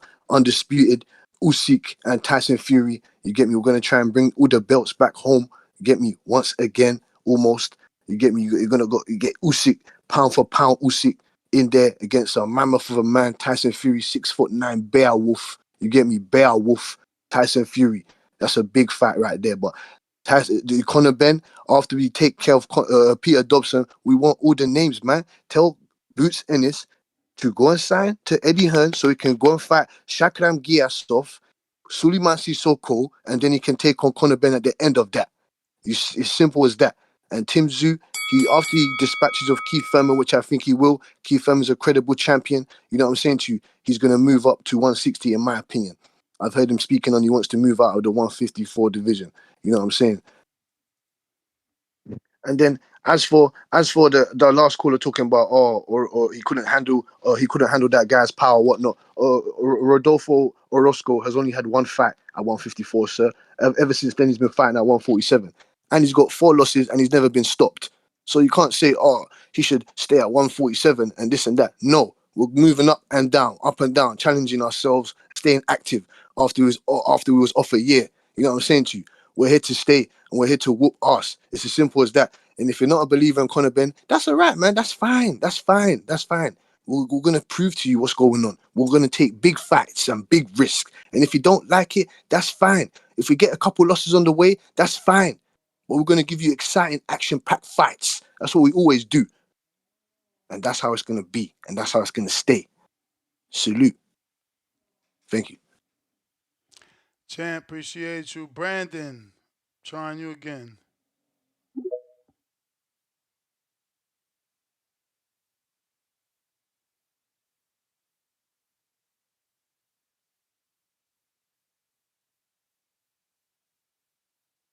Yo, Brandon. All right. That is the last caller and last super chat. Nes GTO, Instagram and Twitter. Catch me on the next one, 7 o'clock tonight, Eastern Time. Brandon, trying you again, 3rd time. Hello, can you hear me? Yep. 90 Yo, seconds. what up? Yo, I just want to say a couple things to fucking Tim Boski and CYP that if they keep talking shit, I'm gonna fuck them up. I don't give a fuck anymore. Fuck them guys. They talk shit all the fucking time. Sick of them bitches. Fuck them. And this upcoming fight, all right? I don't give a fuck, nigga. I'm about to fight. Once I start sparring again, once I get back into sparring, I'm gonna make so much fucking money. Put that bitch on the line and fucking just post that shit everywhere on my fucking social media. So niggas know that I'm a fucking sparring champion in this bitch. Okay, Floyd Schofield, I don't give a fuck. Tim Tszyu, yes, but just because he's not because he's just Australian. He's a fucking beast. Brandon. Sounds like you've lost service, Brandon. In the 951, who's this?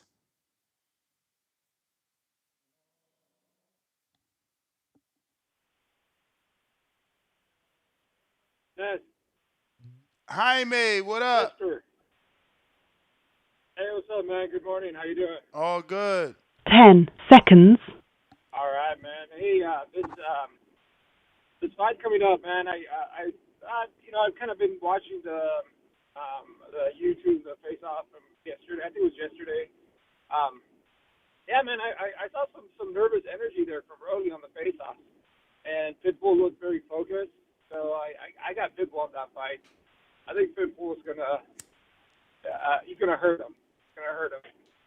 And I hope so, because I don't like fighters like Rolly. And Keith Thurman, man. I think Tim Tszyu is really gonna also just get him out of there, and that's probably gonna be the last we're gonna see from Keith Thurman. I think he's gonna get hurt, and he's not. I don't see him coming back. I don't see him even giving Tim Tszyu a good fight. I mean, that's just me. Maybe I'm wrong, but yeah, that might be the retirement of Keith Thurman. Might be like a Billy Joe Saunders and Ipa Canelo. But that's just my prediction. That's what I think. gonna happen. So I don't know. We'll see. All right, champ. Do you think Keith can give Tszyu a competitive fight? I mean, Hell he can go yeah, last year bro. or Hell yeah. Hell yeah. He fought at 54 before, man. He beat former champ Carlos Quintana. Hell yeah, bro. Keith is one time, man. Yeah, but Tszyu is too strong, too big, too young for him, man. Bro, I think Terrell Gachet put him down, right? Or did you forget that? Tszyu? Oh, he Actually, forgot I didn't that. know. He ain't I know didn't that. know. He didn't know that. I didn't know that. Oh, Yeah, I'm a shit. casual fan, man. I'm a casual. But Oh, I no, still it's all think, bro. good. I still think Tszyu is gonna get him out of there, man. I'm pretty sure. I mean, he You didn't know what? get I'm gonna Mendoza bet on out of this. there, player. He didn't get Mendoza out of there. That's true. That's true. But Mendoza is a 154. You know, he's a natural 154. All And right. Keith is coming up. Keith been out the I don't ring. know. Keith been out the ring 25 months. I mean, how many months do you need to gain 7 pounds? Well, yeah, but that's also another thing. You know, he's gonna have that rust. So yeah, I just don't see it. I mean, and Pacquiao dropped him, which of course Pacquiao's Pacquiao. He's a legend. You know, so of course. Hey yo, why Tim Tszyu But, why Tim Tszyu didn't stop Takashi Inoue? I don't know, but I just think that this is a bad matchup for Keith. I think Tim Tszyu is gonna hurt him. I don't know. I might be wrong. If I'm wrong, I'll call back and I'll eat my crow, man. Word. And also for Canelo, Bud, man, I'm happy that we're getting that fight because the top 2 fights we wanted for Canelo was either Bud or Benavidez. I personally prefer the Benavidez. So I'm sad he's not getting that, but at least he got the second next one we wanted. I think most of the boxing community wanted, which is Bud. And I'm favoring Canelo, but by a little, not by much. But if Bud beats Canelo, as I'm a Canelo fan, I'll be like, hey, you know what? Good for Bud and good. But if Canelo beats Bud or drops him, I just don't want to hear anybody calling in and saying, oh, well, he brought a little guy. You know, Bud was a little guy. We all wanted this fight. Bud wants this fight. So if he gets dropped, if he loses by KO, just please, no crying. That's all I'm saying. Because if Canelo loses, I'm not gonna cry. But don't make excuses like, oh, Canelo's always bringing little guys, or has the advantage. That's all I'm saying regarding Canelo, man. So I just hope people don't forget that. That's it, man. All right. Tip counter.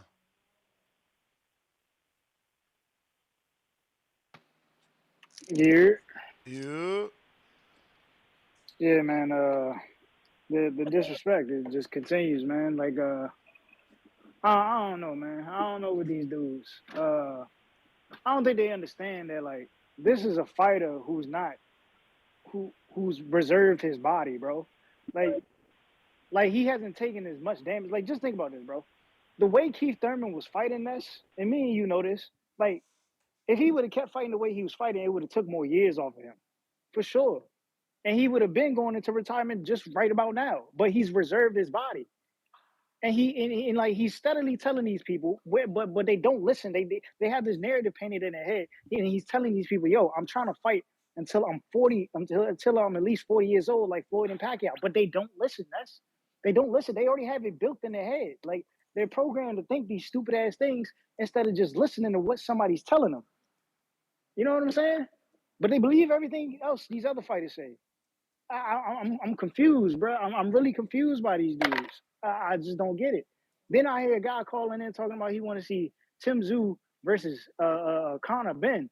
Like, bro, I'm sorry. Damn, what makes Tim Tszyu versus Conor Benn a big fight? What has Conor Benn done to make anything a big fight? Son of the legend. That's it. You know that. You Man, come can't on with knock that. that. You can't knock that. Come on, bro. Two sons of Come on, bro. legends. You don't You be talking? mad.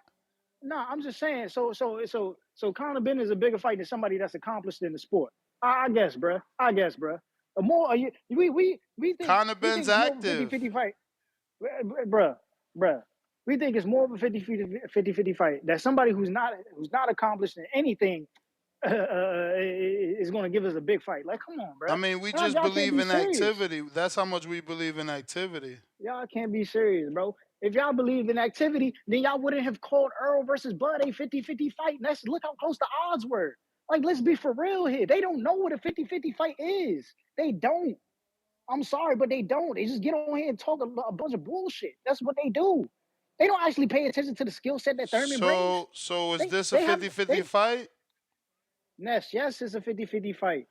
Thurman is They in a don't realize 50-50 fight with Tszyu? listen, y'all don't realize Thurman has elevated his game every time he's returned to the ring.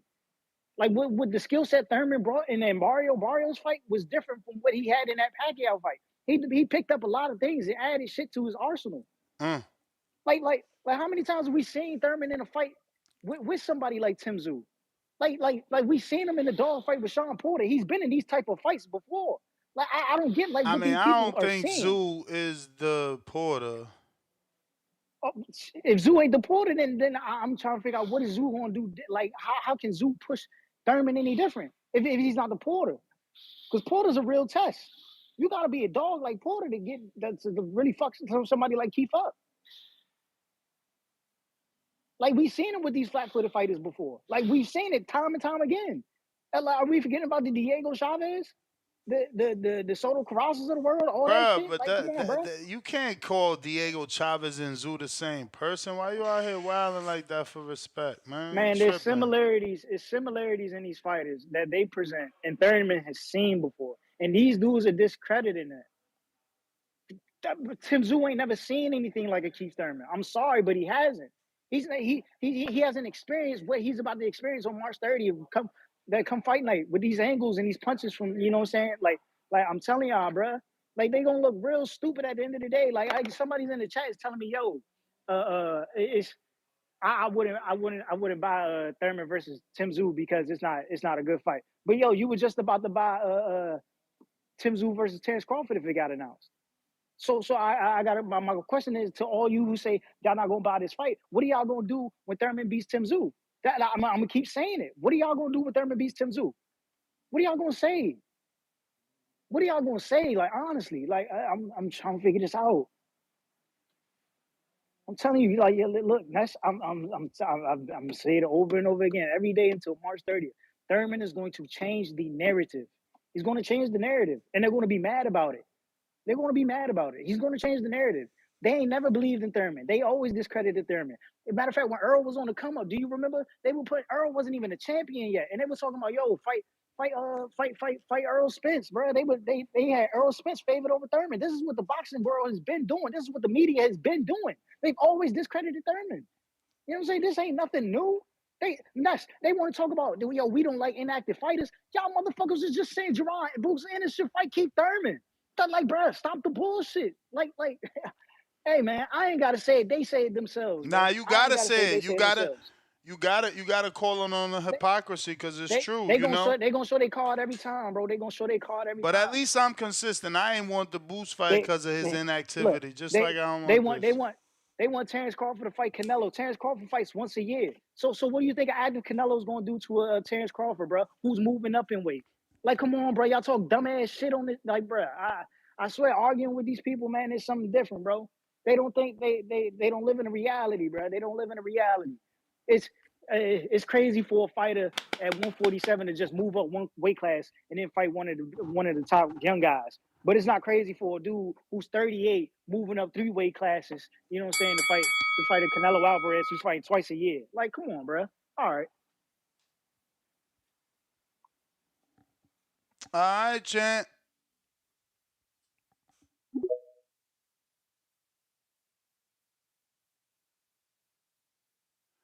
Let me see here.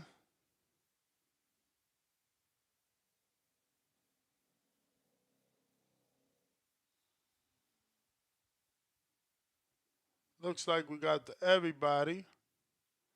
Drew, I see you there. Did you send a counter? Did you send a counter? Because I'm pretty sure I got to you.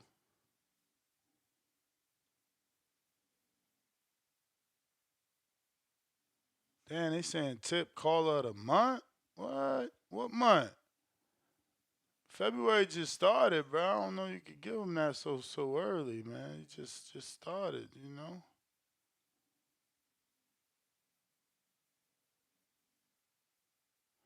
Well, let me see here. Drew, I'm pretty sure we got you, champ. That No? counter didn't go through. I gotta check. If you don't see it, I'll Sometimes it just send it takes right time. now. Yeah, no, sometimes it takes time. No worry, Drew. Go ahead. My man Tip Bayless, Tip brother. But I'm gonna be doing March 30th and spending that $800 that I'm gonna get from 500 from you and 300 from that other cat that said it's gonna go UD. I got two different bets with y'all. But it's cool, bro. Nobody's complaining about the fight, Tip man. It's we complaining about the $80, 60, 70, $80 paywall we gotta pay for it. I don't want to pay for that shit. And Keith Thurman is coming off a 2-year layoff. There's no evidence that I'm gonna get a fucking prime Keith Thurman. Keith Thurman ain't been one time since what, 2011, 2012? When's his last knockout, Ness? Shit. Come on, man. Gotta Google that one. You got to Google that one. Let's cut the bullshit. Man came back against Mario. What layers and wrinkles in your game are you going to come back with Mario Barrios, that fucking Tank stop? Oh, then we got to say that Tank only stopped him because he had that rehydration clause, which kills your other narrative about Tank and Devin Haney, bro. It's the 165 day of fight night. Let's cut the bullshit, yo. Keith Thurman about to get retired by my man Tim Tszyu from Down Under, Hall of Fame father's pedigree, and everybody that wanted that Tim Tszyu, Keith Thurman, wasn't it Boots and Thurman, wasn't it just so the old lion could pass the torch to the young lion? How it's always supposed to be in boxing, right? Mm-hmm. That's the way it goes, right? And Keith Thurman said, "I'm no gatekeeper. I'm no gatekeeper." Okay, Keith, you wanted to go up there and fight Tim, cool, that's fine. Don't mean we got to pay for it. Don't mean I'm gonna get excited. Don't mean Mexicans gonna buy it just because you said Mexicans are flat-footed. Like my man Two Tone said, fire stick boys, baby, fire stick boys. Y'all really gonna tell me this is a fucking pay-per-view fight? Yes, they already complaining about the undisputed pay-per-view price. That's $69 that just got announced. That's gonna be on the zone exclusively in the US. Benson just tweeted it. So they already complaining about that, but I'm supposed to be overjoyed to pay for this. There's no historical fucking significance on this card. I'm getting undisputed, but y'all complaining about that now. So, man, there's no making boxing fans happy. We know that, Jets. The real ones just gonna support the real ones, and that's what it is, man. I'm out. I'm looking forward to that next show because I know you're gonna have them in their feelings. That's when you do that review on the trailer. They're gonna be mad today at 4 o'clock Eastern or 4 o'clock Pacific. West, 7 4 Pacific. o'clock They're gonna be Pacific. mad. You know they're gonna be mad, Ness. They're gonna be in there crying, saying that it's not that. It's that he got. This is what they're gonna say, Ness. The Turk got money to promote that, and they got all that money. Don't Amazon got them 200 million subscribers? Don't Amazon got a lot of money to promote PBC, Ness? Aren't they got deep pockets? But that's my call, yo. On to the next one. All right. Uh-oh. Tip back at you. Yo. See, man, it's dudes like Drew, man. It's dudes like Drew. They call in and they don't pay attention. What did he just say? Oh, you know what I'm saying? Didn't people want to see Boots versus Thurman because it was a passing of the torch? Okay, so what's wrong with Keith fighting Tszyu and that being a passing of the torch? Like, I don't get it. I don't get it from these guys. It's not the Like I guy said, that we wanted, bro. We wanted Keith to then fight. who's the guy Not we we, wanted? not we, me, but we as a general public wanted Keith to fight Boots. They wanted Keith to pass the torch to Boots, not to Tszyu. Don't be mad at that. You know that's the truth. We want to keep the pass the torch Not to as a the general public. no. You know that. I get what you're saying. I get what you're saying. But why did they want to do that? Because what they say they were saying Keith was inactive, right? And because Boots need a name to prove himself. Bruh, there was names for Boots to prove himself. Boots. See, the thing is, Boots people don't want him to fight anybody. Like let's not act like Virgil Ortiz or Conor Benn wasn't out there. The way that they're Tip, moving quote Boots is the me, reason Tip, why quote Boots me is. right. I said I'm mad that it's behind a paywall, bro. Paywall. That's all I said. Look, it don't matter. At the end of the day, the people wanted to see Boots versus Thurman.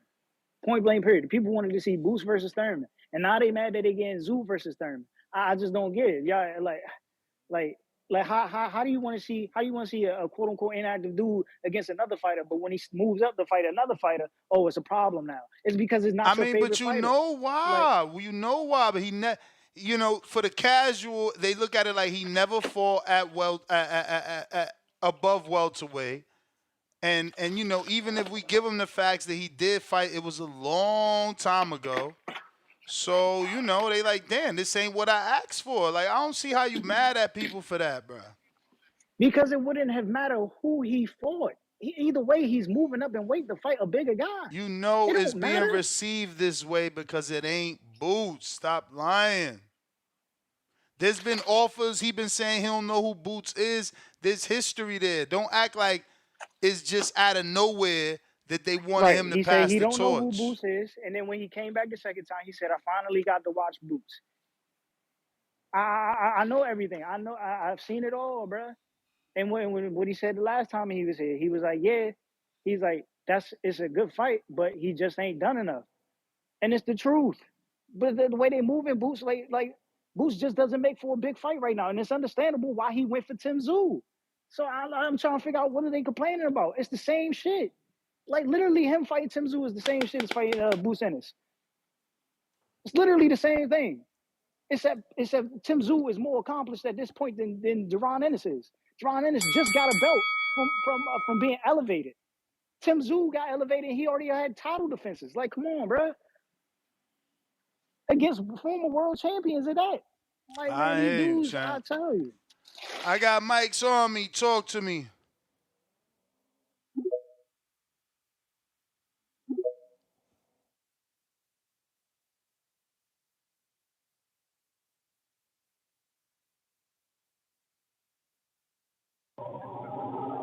Yo, what's up, Ness? Good morning. Can you hear me? Yes, sir. How's it going this morning? Can't complain. Man, shout out to the Thurman and Zeus fight. I'm with that. You know what I mean? Keith is a showman. He's a prize fighter. You know, I'm a fan. I've been watching Keith for a long time. I'm a fan of all these guys, but you know, I've been watching. I'm your age or so, Ness, and I've been watching boxing since I was a little kid. And I mean, we've always seen veteran fighters fight top up and coming or new fresh champions throughout boxing. So, you know, I don't see what the big deal is with Keith fighting Tszyu. You know, the weight class is only a few pounds up. It's what is it? 47 to 54. Yes, So I 47 to mean, 54. Yeah, so so I'm like, shout out to Keith Thurman for stepping in there and getting a fight. But I think it's Tszyu that needs that name though. I mean, don't you think? Of course. That's why Keith's the A side on Yeah, a 2-year layoff. yeah, no, for sure. But yeah, and that's what I think. You know what I mean? Tszyu needs that name. He needs to get those big names, just like a lot of boxers have done. So. I think that's a good fight. Zoo wants you motherfuckers to learn how to say his name and stop calling up to Zoo and shit. You know, that's what he's trying to get his name out there. But I think that's cool. And if the whole thing has something to do with Boots, with people not liking it, and Boots needing a big fight, I mean, didn't he have two opportunities with Crawford? That's the word. I mean, ain't that a bigger fight? Or as big a fight? I mean, yeah, so I mean, what are we talking about? You know, you got to take those opportunities sometimes when they come up, even if it's not maybe the time that you're seeing it in your head. I mean, right? Boxing is a sport of opportunity also. You know, that's why Jaime Mungi is ready to jump in there with the lion if he can. You know, it's all about getting that opportunity to get your face and your name and get them paydays. Boxing is a tough sport for these guys. You know, it's such a money-driven sport that they only get to perform 2 or 3 times a year. You know, all this stuff means a lot to these dudes. But yeah, I think it's a cool fight. You know, shout out again, like I said, to Keith Thurman. Shout out to you, Ness, for keeping the show popping like this. Thank you much, sir. All right, appreciate you. Uh, Before I get to the next caller, do want to remind you guys to check out my lead sponsor. Obviously, this is going to help keep the show here every single day so that you have a show to get you through your work day. You know, not only will you be helping the owner of the company that is a 18-year-old amateur, but you'll be helping TBV because they're our lead sponsor. And every purchase of a set of Hibernation 5 headphones, obviously, we get a little kickback. Carden knows we did our job. He continues to sponsor TBV. Use the code TBV when purchasing the headset that I recommend you buy to call in, especially if you're a truck driver. As you can see, plenty of your favorite fighters are sponsored by the Kenichi Bear headphones, and they have an attachable, detachable mic. You see Danny on the show every day using those headphones to call in and be a co-host. So check them out. Use the code TBV. We're going to get right back to the callers. Alex, what up? Hey, good afternoon. Can you hear me? Yep. All right, man. Good day to all. Good morning to others. So according to the topic, right? I did watch some of the Pro Box card last night. I didn't see the Moran Duno fight, but from what I'm hearing and what I was reading, it seems that Moran impressed. So I remember he was in the last chance tournament in Pro Box. I saw a couple of those fights. I didn't see the final, but and I didn't get to see the Ortiz fight either. So I really wasn't too hip on what Moran's done lately after the last chance. But shout out to him, man. Prove to you that hey, you can have a few losses, but you stick there. You make the right decisions business wise. You can stay on TV, and who knows, one win can propel you to another big fight. Um, what was it? The co-main I caught about midway, and it kind of went how I expected. Pearson just likes to stay in his guard too much. And then I can't remember the other guy's name, Tyler something. Guy strong, likes to throw big punches. Keep it at a certain range, walk you down. That was a decent fight in the main event. I caught it in the chat. I said, man, I think Leo's gonna stop this guy. Beautiful body shot. Almost was taken away from him, but thankfully there are laws or rules to help get it right then and there, and they did. So you like to see that. Mistakes happen, correct it right away. Uh, you know, that's a good thing. So I don't know where Leo goes from here. I know he signed with ProBox, but yeah, man, bring him back, and I'm sure they want to jump him into a big fight at 126. I hear a lot of people calling for the Fulton fight. That one's an interesting one. But fuck it, why not? Fulton needs to come back, and Leo, he's looked all right these last two fights. So just make it happen. Get him in the ring. That's what we want to see. We want to see fighters fight. Not, we don't want to see, Keith Thurman's all over the place. One fight in almost 5 years and three fights in 6, 7 years. I don't even know. It's hard to keep up because it's so out of sight, out of mind. They had a press conference. Words were said. Some people love the words. Others like to see action. So the issue I have with this is I don't know who Keith Thurman is anymore. He can talk, he can say these things, but until he's in the ring, then we will find out. So I'm not terribly excited for the fight. I was really upset when I thought it was going to be for the belt. It's not for the belt, so it's not that big of a deal to me anymore. But yeah, man, if Keith Thurman can be his old self, I think it would be great for boxing. It's just hard. It's going to be almost his third time with almost 2 years out in the ring. Third time with almost 2 years in activity. And to do that, 35 years old, and your body changes, maybe the weight will make a difference. I just don't know, man. I think it's less likely than it is. But we can fuck around and find out. And that's why we like the sport of boxing. Put on the gloves, get in the ring and swing. Shout out to Adrian Rowan, pushing his border wars in September. I'm excited. I'm looking to participate. And you know what? That's my call, man. Appreciate you guys. All right, all right, all right. We're going to be hosting a Border Wars show to give people more information. Remember, right now, we need you to head on over to our community page and drop any questions there, drop any suggestions there, and vote on the poll right there. Because when the time comes to do a show, the show will be based all around every question, every poll result, and every suggestion that was made. So we did drop this 5 days ago on our community page. It's absolutely free to go and vote and read and give your opinion on it. I'll screen share here.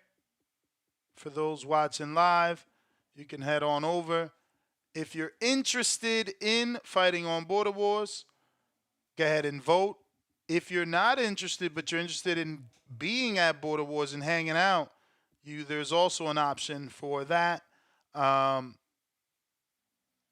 Border Wars is a niche thing that we've done in amongst our community, but it's certainly something that we've all grown to love, and we've missed it. So it's back. We're hoping to do it on September 14th. That date is on hold with USA Boxing. You do need to have a USA Boxing book, but that is very easy to get. Even if you've never fought, you can still get your USA Boxing book. Remember, it's still going to be done the way that we used to do it, so we will handle the matchmaking and be sure to get you a right fight so you don't get killed out there. Yeah, man. You know? But looks like we got one last call of Bullsworth.